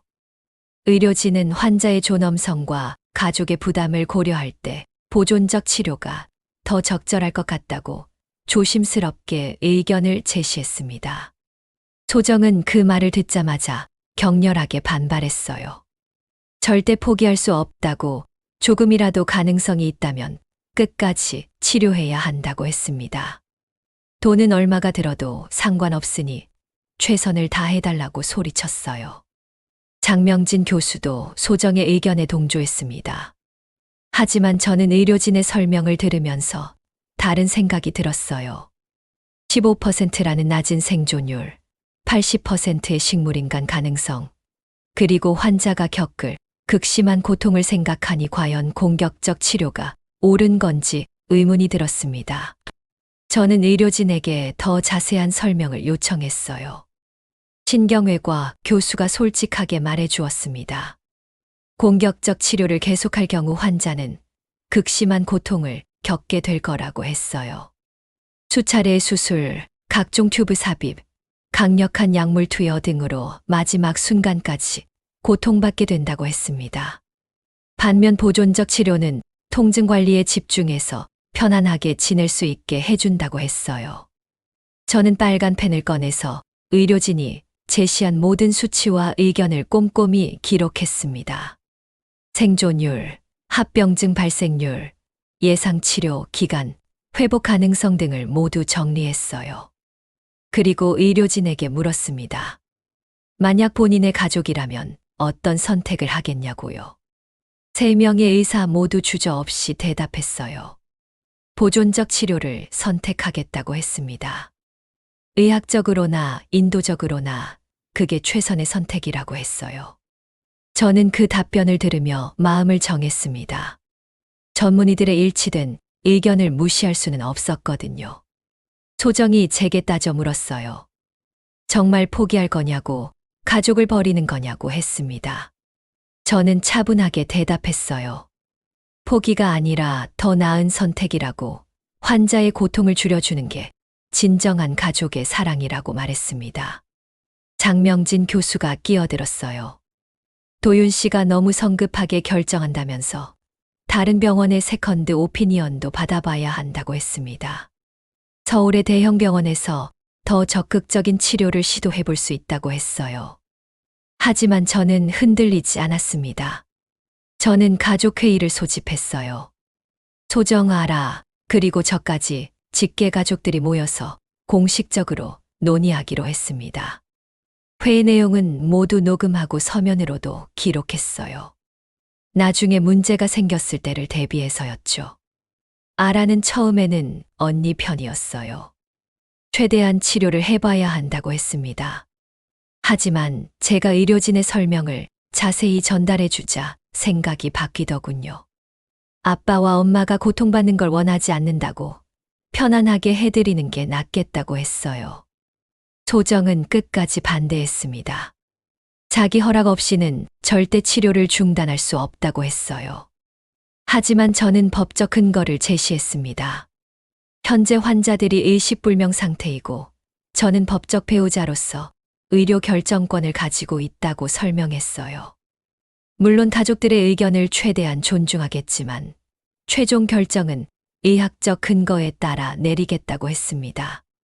백준혁 변호사도 참석해서 법적 절차를 설명해 주었어요. 가족회의 결과를 문서화하고 의료진의 소견서를 첨부해서 공식 기록으로 남겨두면 된다고 했습니다. 그렇게 하면 나중에 어떤 문제가 생기더라도 법적으로 보호받을 수 있다고 했어요. 결국 가족회의에서 보존적 치료로 전환하기로 결정했습니다.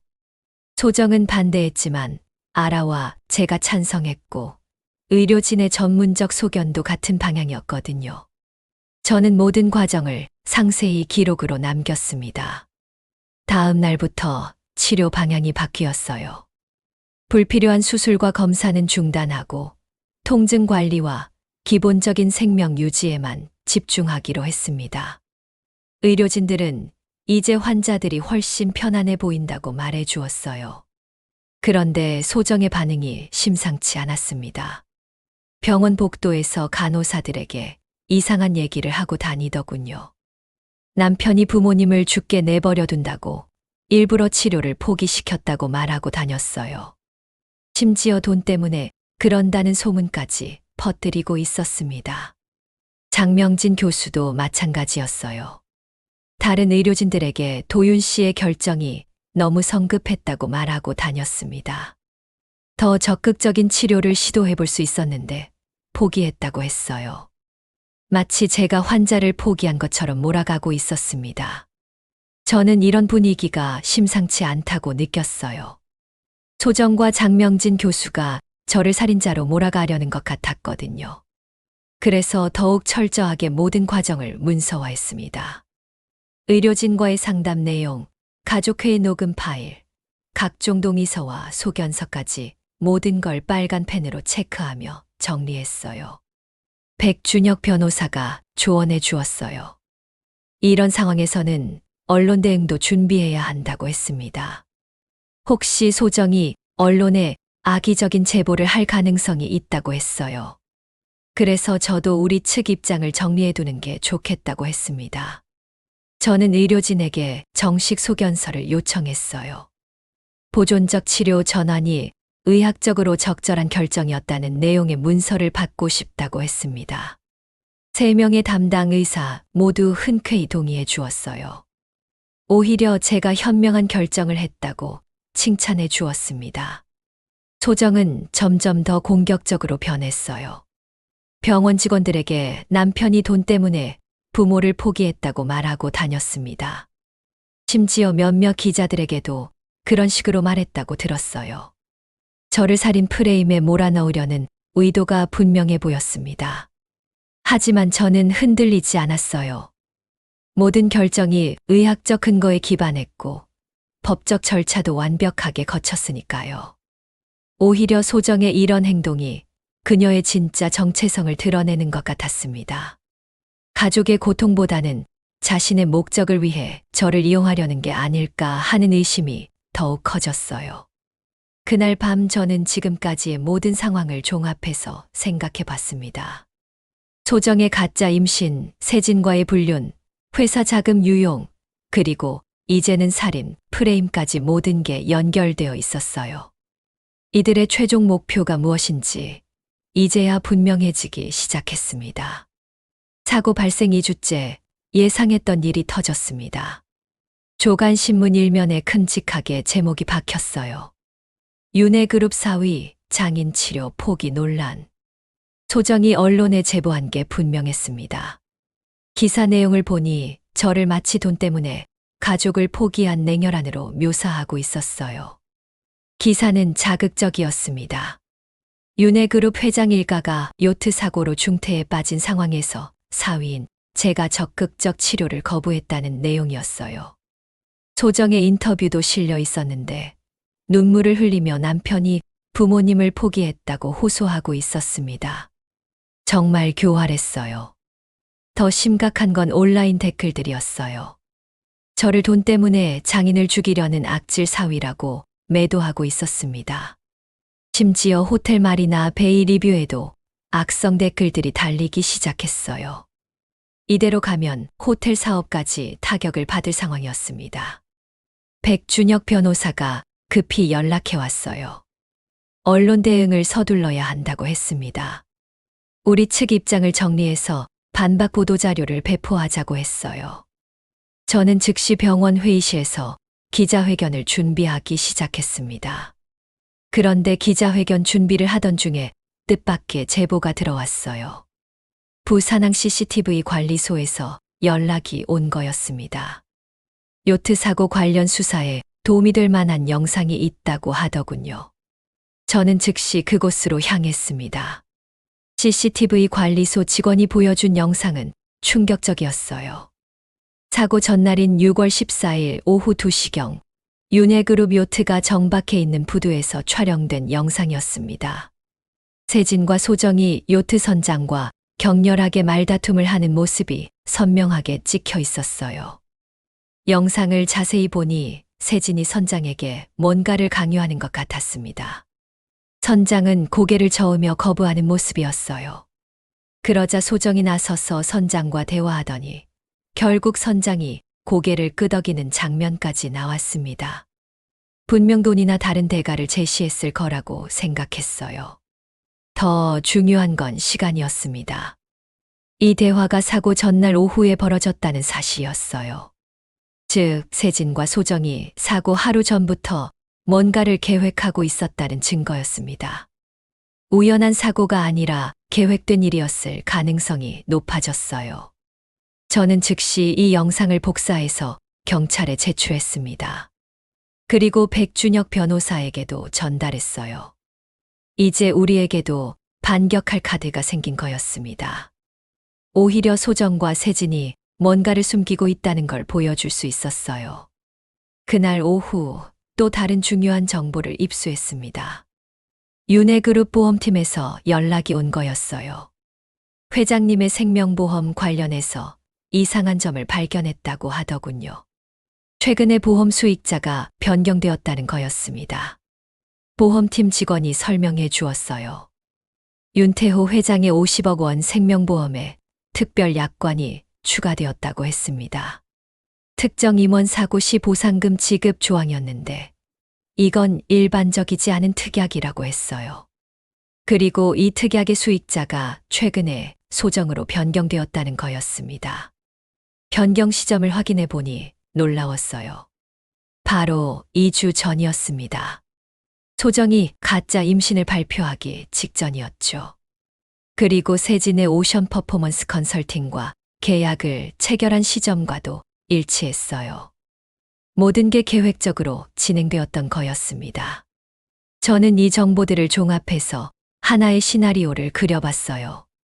소정과 세진이 공모해서 윤태호 회장의 사고를 계획했고 그 과정에서 보험금과 상속재산을 노렸다는 거였습니다. 가짜 임신은 동정 여론을 얻기 위한 수단이었고 저에게 살인 프레임을 씌우는 건 자신들의 범행을 숨기기 위함이었어요. 하지만 아직 결정적인 증거가 하나 더 필요했습니다. 저는 세진의 GPS 기록을 다시 한번 자세히 분석해 봤어요.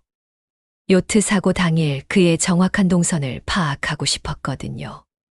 아라의 도움으로 세진의 소셜미디어 계정을 확인했습니다. 트라이애슬론 선수 출신답게 운동 기록을 자주 올리더군요. 그런데 6월 15일 기록을 보니 이상한 점이 있었어요. 새벽 3시부터 5시까지 야간 수영 훈련이라고 되어 있었는데 위치가 해운대 앞바다였어요. 요트 사고가 11시 30분에 났는데 세진이 새벽 3시부터 그 근처에서 수영을 했다는 거였죠. 너무 우연한 일치였어요. 그리고 GPS 기록을 보니 사고 지점에서 반경 500m 이내를 계속 맴돌았던 흔적이 있었습니다. 저는 이 모든 증거들을 정리해서 기자회견 자료로 만들었습니다. 그런데 소정 측에서도 반격을 준비하고 있었어요. 제가 사고 당일 음주를 했다는 의혹을 제기한 거였습니다. 갈라 디너에서 술을 마셨으니 판단력이 흐려져서 잘못된 의료 결정을 내렸다는 거였어요. 하지만 이건 완전히 헛소리였습니다. 평생 술을 마시지 않거든요. F&B 즉식음료 디렉터 시절부터 술맛을 정확히 판단하기 위해 시음만 하고 절대 삼키지 않았어요. 이건 업계에서도 유명한 얘기였습니다. 즉시 반박 증거들을 준비했어요. 먼저 갈라 디너 당일 폐쇄 회로 TV 영상을 확보했습니다. 제가 와인을 따라주기만 했지 실제로는 마시지 않았다는 게 명확히 나와 있었어요. 그리고 당일 호텔 직원들의 증언도 받았습니다. 모두들 제가 술을 안 마시는 걸로 알고 있다고 했어요. 결정적인 증거는 제 시계였어요. 요즘 스마트워치에는 알코올 센서가 있어서 음주 여부를 자동으로 기록하거든요. 제 시계 기록을 보니 6월 15일 하루 종일 알코올 수치가 0.0%로 나와 있었어요. 이보다 확실한 증거가 어디 있겠습니까? 호텔 근무 로그도 확인했습니다. 제가 새벽 1시까지 사무실에서 갈라 디너 보고서를 작성했다는 기록이 있었어요. 보안 시스템에 출입 기록도 남아 있었고 사무실 CCTV에도 제가 정상적으로 업무를 보는 모습이 찍혀 있었습니다. 기자회견 당일 저는 모든 증거를 차례대로 공개했습니다. 먼저 소정과 세진이 사고 전날 요트 선장과 경론을 벌인 CCTV 영상을 공개했어요. 기자들이 술렁거리기 시작했습니다. 그 다음으로 보험 수익자 변경 내역과 세진의 GPS 기록을 제시했어요. 음주 의혹에 대해서는 단호하게 반박했습니다. 저는 평생 술을 마시지 않는다고 명확히 밝혔어요. 그리고 관련 증거들을 모두 제시했습니다. 시계 기록, CCTV 영상, 직원 증언까지 모든 게 제 무죄를 증명하고 있었어요. 기자들의 질문이 쏟아졌습니다. 소정과 세진의 관계에 대해서도 물어봤어요. 저는 조심스럽게 대답했습니다. 둘 사이에 부적절한 관계가 있었던 것 같다고, 그리고 회사 자금을 유용했다는 증거도 있다고 말했어요. 기자회견이 끝난 후 여론이 급격히 바뀌기 시작했습니다. 오히려 소정과 세진이 뭔가를 숨기고 있다는 의혹이 커졌어요. 온라인 댓글들도 180도 달라졌습니다. 저를 매도하던 사람들이 이제는 소정을 의심하기 시작했어요. 그날 저녁 소정이 제게 전화를 걸어왔어요. 화가 머리끝까지 난 목소리였습니다. 어떻게 그런 식으로 자기를 모함할 수 있냐고 소리쳤어요. 하지만 저는 차분했습니다. 모든 건 사실이라고, 그리고 앞으로 더 많은 진실이 밝혀질 거라고 말했어요. 세진도 급하게 해명 자료를 냈지만 설득력이 없었어요. GPS 기록에 대해서는 그냥 운동을 한 거라고 우겼고, 보험 문제는 자기와 관계없다고 발뺌했습니다. 하지만 이미 여론은 돌아선 상태였어요. 그날 밤 저는 빨간 펜으로 지금까지의 전투 결과를 정리해 봤습니다. 1라운드는 우리가 이겼어요. 하지만 소정과 세진이 순순히 포기할 리 없었습니다. 분명 더 큰 반격을 준비하고 있을 거였어요. 저도 다음 수를 준비해야 했습니다. 기자회견 이후 3일간은 상당히 조용했습니다. 소정 측에서 별다른 반박이나 해명이 없었어요. 저는 오히려 이게 더 불안했습니다. 소정이라는 사람을 10년간 지켜본 결과 이렇게 조용할 때가 가장 위험하다는 걸 알고 있었거든요. 백준혁 변호사가 중요한 소식을 가지고 왔습니다. 장명진 교수와 관련해서 결정적인 자료를 입수했다고 하더군요. 변호사의 지인 중에 의료계 내부자가 있는데 그분을 통해 장 교수의 진료 기록을 확인했다는 거였어요. 변호사가 가져온 USB를 확인해 보니 정말 충격적인 내용이 들어 있었습니다. 장명진 교수의 개인 진료 기록 데이터베이스였는데 그 안에 소정의 상세한 의료 기록이 모두 들어 있었어요. 2019년부터 최근까지의 모든 진료 내역이었습니다. 가장 놀라운 건 2019년 8월 기록이었어요. 소정이 태국 방콕의 한 병원에서 난관결 찰수를 받았다는 기록이 있었습니다. 우리말로는 나팔관 묶기 수술이죠.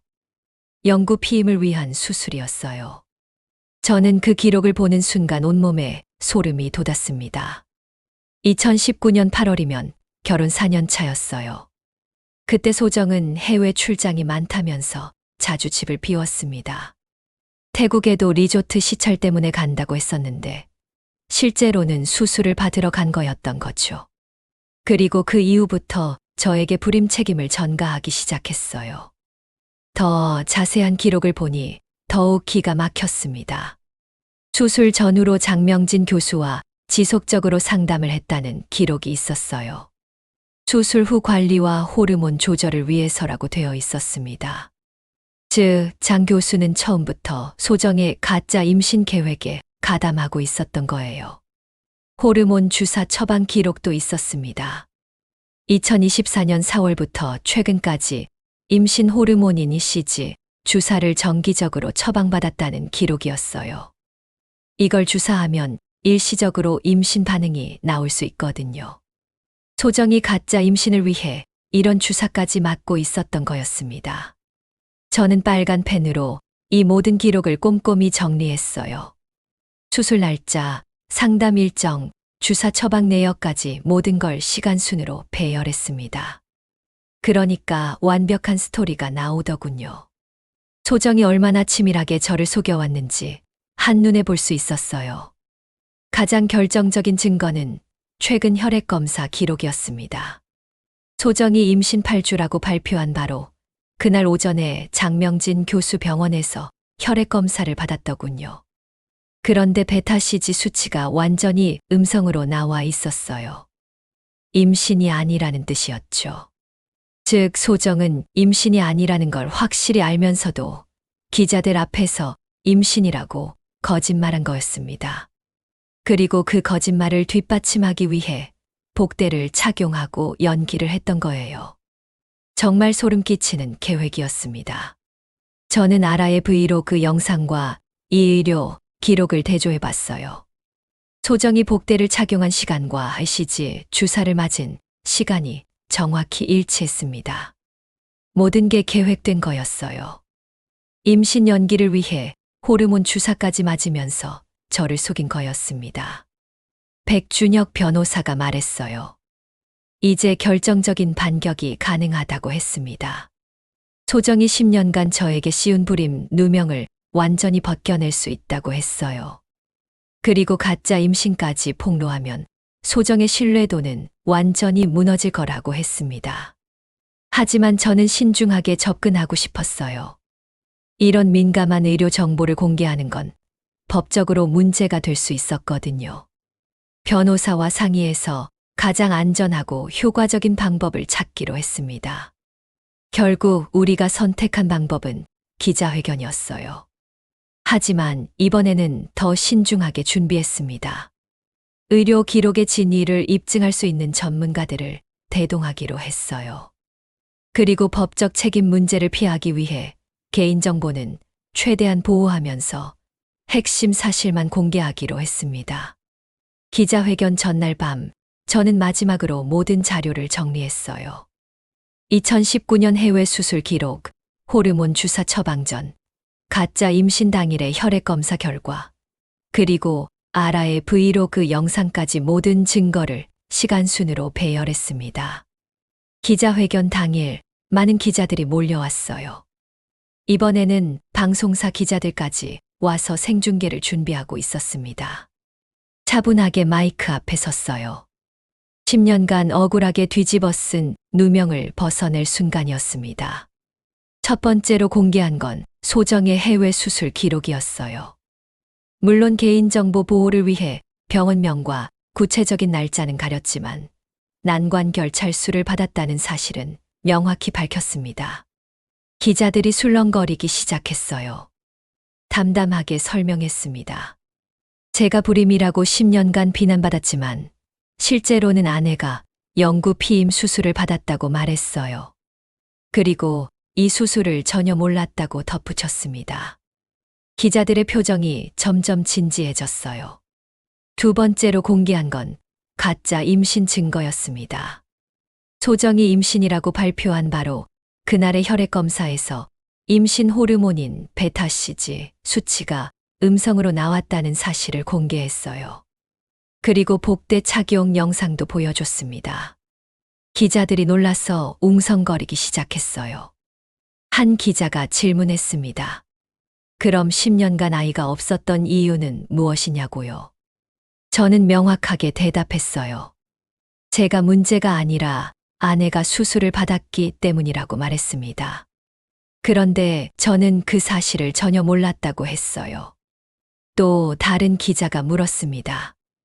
왜 아내가 그런 거짓말을 했을 것 같으냐고요. 저는 잠시 생각하다가 대답했어요. 아마도 다른 남자와의 관계 때문이 아니었을까 싶다고 말했습니다. 세진과의 불륜 관계를 암시한 거였죠. 기자회견이 끝나자마자 온라인이 난리가 났어요. 소정에 대한 비난이 쏟아지기 시작했습니다. 10년간 무고한 남편에게 불임 누명을 씌우고 가짜 임신까지 했다는 사실에 사람들이 분노한 거였어요.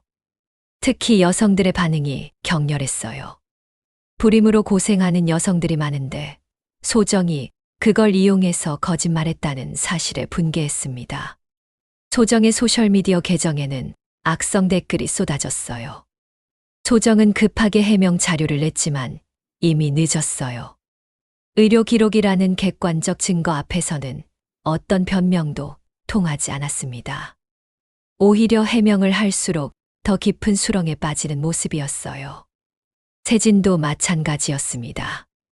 소정과의 불륜 관계가 거의 확실시되면서 그에 대한 비난도 거세졌어요. 운동선수 출신이라는 이미지는 완전히 추락했고 그의 트레이닝 센터에도 항해 전화가 빗발쳤습니다. 장명진 교수는 더욱 심각한 상황에 처했어요. 의사로서 가짜 진단서를 발급하고 환자를 속였다는 사실이 알려지면서 의료계에서 큰 논란이 되었습니다. 의사협회에서도 조사에 착수한다고 발표했어요. 그날 저녁 윤해그룹 이사회에서 긴급 연락이 왔어요. 소정을 임시 경영진에서 제외하겠다고 했습니다. 이런 스캔들에 휩싸인 사람이 그룹 경영에 참여할 수는 없다는 거였죠. 저는 그 소식을 들으며 묘한 안도감을 느꼈어요. 집에 돌아와서 저는 빨간 펜으로 오늘의 성과를 정리해 봤습니다. 10년간의 누명을 벗었고 소정의 가짜 임신도 폭로했으며 여론도 완전히 우리 편으로 돌아섰어요. 하지만 아직 끝나지 않았다는 걸 알고 있었습니다. 진짜 전쟁은 이제부터 시작이었어요. 불임 누명을 벗어낸 후 일주일이 지났을 때 해양경찰서에서 중대한 연락이 왔습니다. 요트 사고에 대한 정밀 조사 결과가 나왔다는 거였어요. 담당 수사관이 저에게 직접 와서 설명해 주겠다고 했습니다. 뭔가 중요한 발견이 있었다는 뉘앙스였어요. 해경 수사관은 40대 중반의 베테랑이었습니다. 바다 사고 전문가라고 자신을 소개하더군요. 그가 가져온 자료를 보니 정말 정밀했어요. 요트의 항해 기록, 기상 조건, 해류 분석부터 선체 손상 부위까지 모든 게 과학적으로 분석되어 있었습니다. 가장 중요한 건 AIS 기록이었어요. AIS는 선박자동 식별 장치로 모든 요트가 의무적으로 설치해야 하는 장비입니다.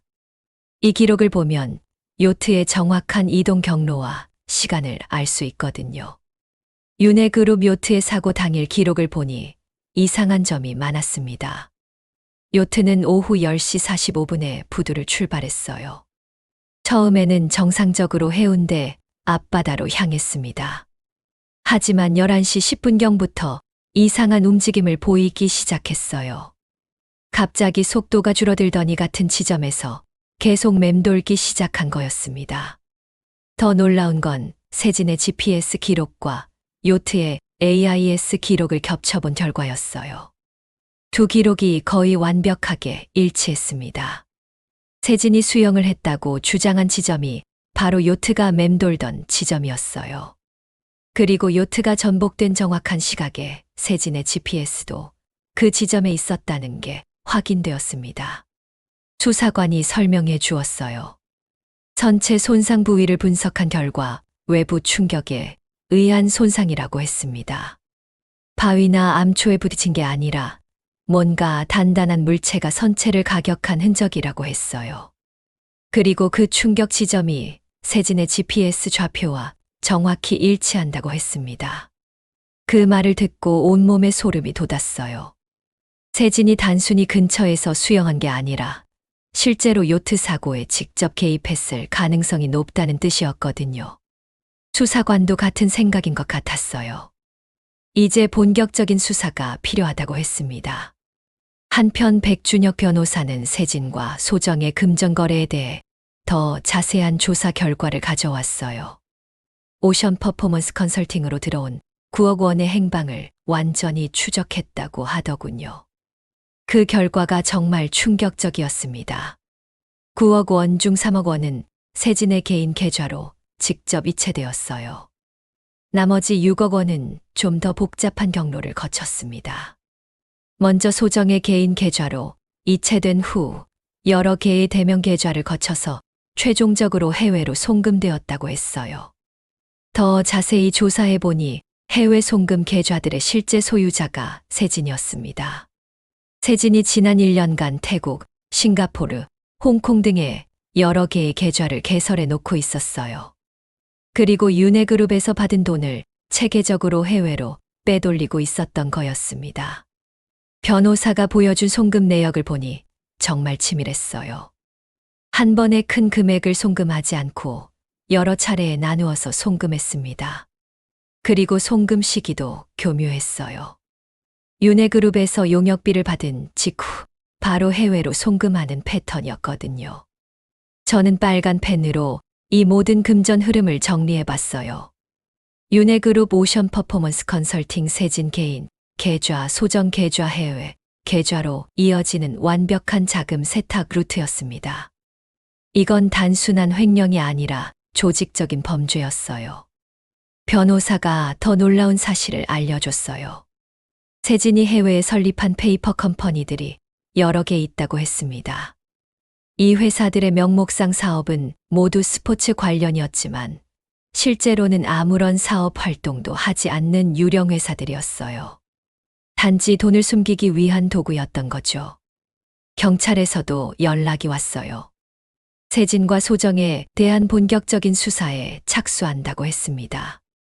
업무상 배임, 사기, 보험 사기 모해 등의 혐의로 수사를 시작한다고 했어요. 그리고 소정에게는 증거인멸 혐의도 추가로 적용될 수 있다고 했습니다.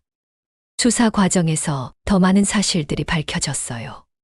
세진과 소정이 지난 6개월간 수차례 해외를 오갔다는 기록이 나왔습니다. 그때마다 대량의 현금을 가지고 나갔다가 빈손으로 들어왔더군요. 분명 해외 계좌에 현금을 입금하고 온 거였어요. 더 충격적인 건 보험 관련 발견이었습니다. 세진이 윤태호 회장의 생명보험 수익자 변경을 위해 위조 서류를 만들었다는 증거가 나온 거예요. 회장님의 서명을 위조해서 수익자를 소정으로 바꾼 거였습니다. 이건 명백한 문서 위조죄였어요. 그런데 그때 병원에서 급한 연락이 왔습니다. 윤태호 회장님의 상태가 급격히 악화되었다는 거였어요. 저는 급히 병원으로 향했습니다. 중환자실에 도착하니 의료진들이 분주하게 움직이고 있었어요. 담당 의사가 설명해 주었어요. 회장님의 뇌압이 다시 급상승했다고 했습니다. 이미 여러 차례 수술을 받아서 더 이상의 침습적 치료는 불가능하다고 했어요. 보존적 치료로 전환한 게 옳은 선택이었다고 다시 한번 확인해 주었습니다. 오후 3시 32분 윤태호 회장님이 돌아가셨습니다. 의료진은 최선을 다했지만 나이와 손상 정도를 고려할 때 예상된 결과라고 했어요. 저는 깊은 슬픔과 동시에 묘한 안도감을 느꼈습니다. 더 이상 고통받지 않으셔도 된다는 생각이 들었거든요. 소정은 병원에 도착해서 오열했어요. 아버지를 살리지 못했다며 저를 원망하기도 했습니다. 하지만 의료진들은 오히려 저를 위로해 주었어요. 가능한 한 최선의 선택을 했다고, 환자가 편안하게 돌아가실 수 있었던 건 제 결정 덕분이라고 했습니다. 이틀 후 최미란 여사님도 돌아가셨어요. 회장님과 마찬가지로 다발성 장기 부전으로 평화롭게 숨을 거두셨습니다. 두 분 모두 생전에 작성하신 연명치료, 거부 의사와도 일치하는 결과였어요. 저는 올바른 선택을 했다는 확신이 들었습니다. 장례식 준비 과정에서 소정의 이상한 행동들이 더 드러났어요. 장례 비용을 줄이려고 하면서도 보험금 수령에만 관심을 보였습니다. 심지어 장례식장에서도 세진과 은밀하게 통화하는 모습이 목격되었어요. 정말 끝까지 추악한 모습이었습니다. 경찰 수사가 본격화되면서 세진이 먼저 체포되었어요. 증거인멸 우려가 있다는 이유였습니다. 그의 집과 사무실에서 압수수색을 한 결과 더 많은 증거들이 나왔어요. 해외 계좌 정보, 위조 서류, 그리고 소정과 주고받은 메시지들까지 모든 게 발각되었습니다. 소정도 곧 수사 대상이 될 예정이었어요. 하지만 아직 부모님 장례를 치르는 중이라 체포는 미뤄진 상태였습니다. 경찰은 장례가 끝나는 대로 소정도 조사할 예정이라고 했어요. 그날 밤 지금까지의 모든 상황을 정리해봤습니다. 세진의 GPS 위치 추적 기록과 요트 사고의 연관성, 9억 원 횡령 사건, 보험 수익자 위조, 그리고 두 분의 평화로 온 임종까지 모든 게 제자리를 찾아가고 있었어요. 무엇보다 제가 내린 의료 결정이 옳았다는 게 증명되었습니다. 만약 공격적 치료를 계속했다면 두 분은 훨씬 더 고통스럽게 돌아가셨을 것입니다. 보존적 치료 덕분에 편안하게 마지막을 맞이하실 수 있었던 것이었어요. 소정이 제게 씌우려 했던 살인, 프레임도 완전히 붕괴되었어요. 의료진의 증언과 상세한 기록들이 모든 걸 증명해 주었습니다. 오히려 소정과 세진이 진짜 범죄자라는 게 명확해졌어요. 이제 마지막 정리만 남았다는 생각이 들었습니다. 재판이 시작된 건 사고 발생 3개월 후였습니다. 세진은 업무상 배임, 사기, 보험 사기 모해, 그리고 요트 사고 방조 혐의로 기소되었어요. 소정은 증거인멸, 보험 사기 미수, 문서 위조 혐의로 함께 재판을 받게 되었습니다. 저는 피해자이자 핵심 증인으로 법정에 섰어요. 첫 공판에서 검사가 제시한 증거들은 압도적이었습니다. 세진의 GPS 기록과 요트 AIS 데이터의 완벽한 일치, 9억 원 횡령 자금의 해외 송금 내역, 그리고 소정의 가짜 임신을 위한 의료, 기록 조작까지 모든 게 명확하게 드러났어요. 특히 아라의 브이로그 영상이 결정적 증거가 되었습니다. 소정이 복대를 착용한 모습, 세진과의 은밀한 대화들, 그리고 사고 전날 요트에서의 수상한 행동들까지 모든 게 생생하게 기록되어 있었거든요. 변호인들도 이 증거들 앞에서는 별다른 반박을 하지 못했어요. 재판 과정에서 소정과 세진의 추악한 실체가 더욱 적나라하게 드러났습니다. 둘은 2년 전부터 불륜 관계를 시작했고 처음부터 윤회그룹의 재산을 노리고 있었다는 게 밝혀졌어요. 심지어 요트 사고도 미리 계획한 일이었다는 증거들이 나왔습니다. 세진의 휴대폰에서 발견된 메시지들은 정말 충격적이었어요. 소정과 주고받은 내용을 보니 윤태호 회장과 최미란 여사의 사고를 의도적으로 계획했다는 내용이 있었습니다. 그리고 제가 의료 결정권을 가지고 있다는 점을 이용해서 살인 누명을 씌우려 했다는 것도 명확했어요. 저는 증인석에서 차분하게 증언했습니다. 10년간 당한 불임 누명, 소정의 가짜 임신 연기, 그리고 의료진과 상의해서 내린 보존적 치료 결정까지 모든 과정을 시간순으로 설명했어요. 빨간 펜으로 정리해둔 기록들이 큰 도움이 되었습니다. 가장 감동적이었던 순간은 의료진들이 증언할 때였어요. 담당 의사들이 모두 나와서 제가 얼마나 신중하고 합리적인 결정을 내렸는지 증언해 주었습니다. 환자의 고통을 최소화하면서도 존엄성을 지켜준 최선의 선택이었다고 말해 주었어요. 1심 판결이 나온 날은 잊을 수 없을 겁니다. 재판장이 판결문을 읽기 시작했을 때 법정은 조용했어요. 세진에게는 징역 7년이 선고되었습니다. 업무상 배임과 사기, 그리고 요트 사고 방조까지 모든 혐의가 인정되었어요. 소정에게는 징역 3년에 집행유예 5년이 선고되었습니다. 보험 사기 미수와 문서 위조 혐의는 인정되었지만 직접적인 사고 가담은 입증되지 않았다는 이유였어요. 하지만 집행유예 기간 중에는 해외 출국이 금지되었고 윤회그룹과 관련된 모든 업무에서도 배제되었습니다. 장명진 교수는 별도 재판에서 의사면허 정지 2년을 받았어요. 가짜 진단서 발급과 환자 기만 행위가 인정되었거든요. 그녀가 받았던 5억 원의 기부금도 모두 환수 조치되었습니다. 판결 후 기자들이 소감을 물어봤을 때 저는 간단하게 말했습니다. 정의가 실현되어서 다행입니다. 하지만 가장 중요한 건 두 분이 편안하게 돌아가셨다는 거예요. 그 말을 하며 저는 진심으로 안도감을 느꼈습니다. 윤회그룹 이사회에서는 저를 새로운 대표이사로 추천해 주었어요. 소정의 지분을 제가 상속받게 되면서 그룹의 최대 주주가 되었거든요. 하지만 저는 그 제안을 정중히 거절했습니다. 호텔 경영에만 집중하고 싶다고 말씀드렸어요. 대신 저는 상속받은 재산 중 상당 부분을 사회에 환원하기로 결정했습니다. 호텔 마리나 베이 직원들을 위한 장학재단을 설립했고 해양 안전을 위한 구조 장비도 기부했어요. 바다에서 일어나는 사고로 더 이상 누군가 고통받지 않았으면 하는 마음이었습니다. 이 소식이 알려지자 여론이 완전히 바뀌었어요. 저를 의심했던 사람들도 이제는 존경의 눈빛으로 바라보기 시작했습니다.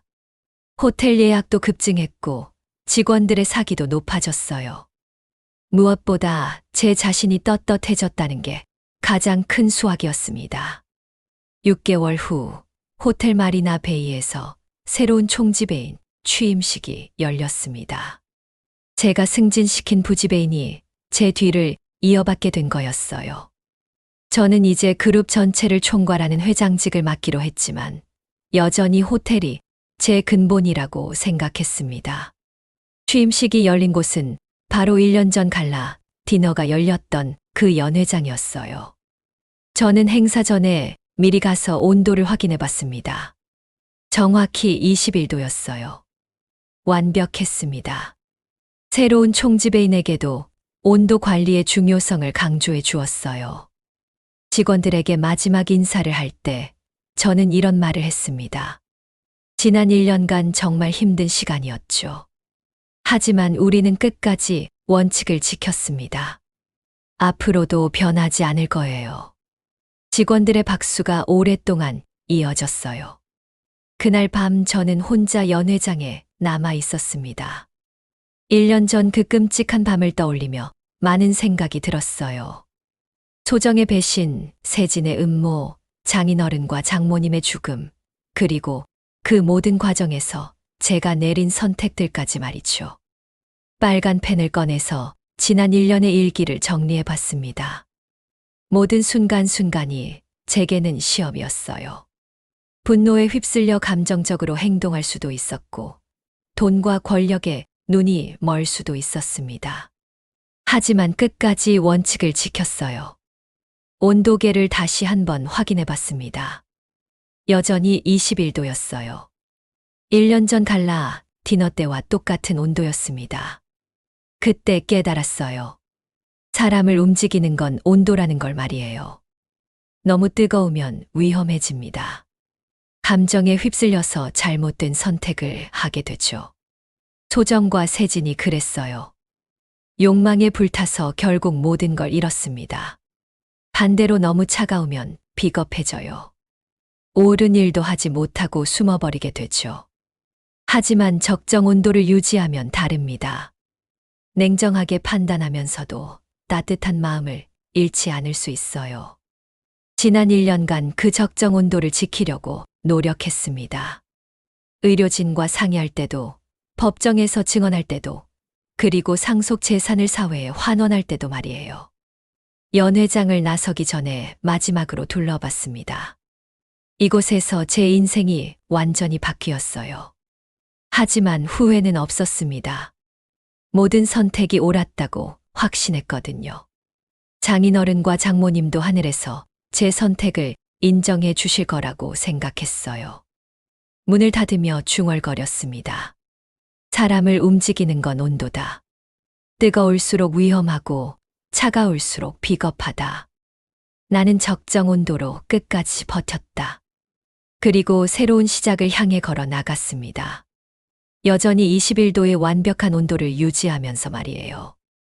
오늘 이야기도 공감되셨다면 어디서 듣고 계신지 지역을 남겨주세요.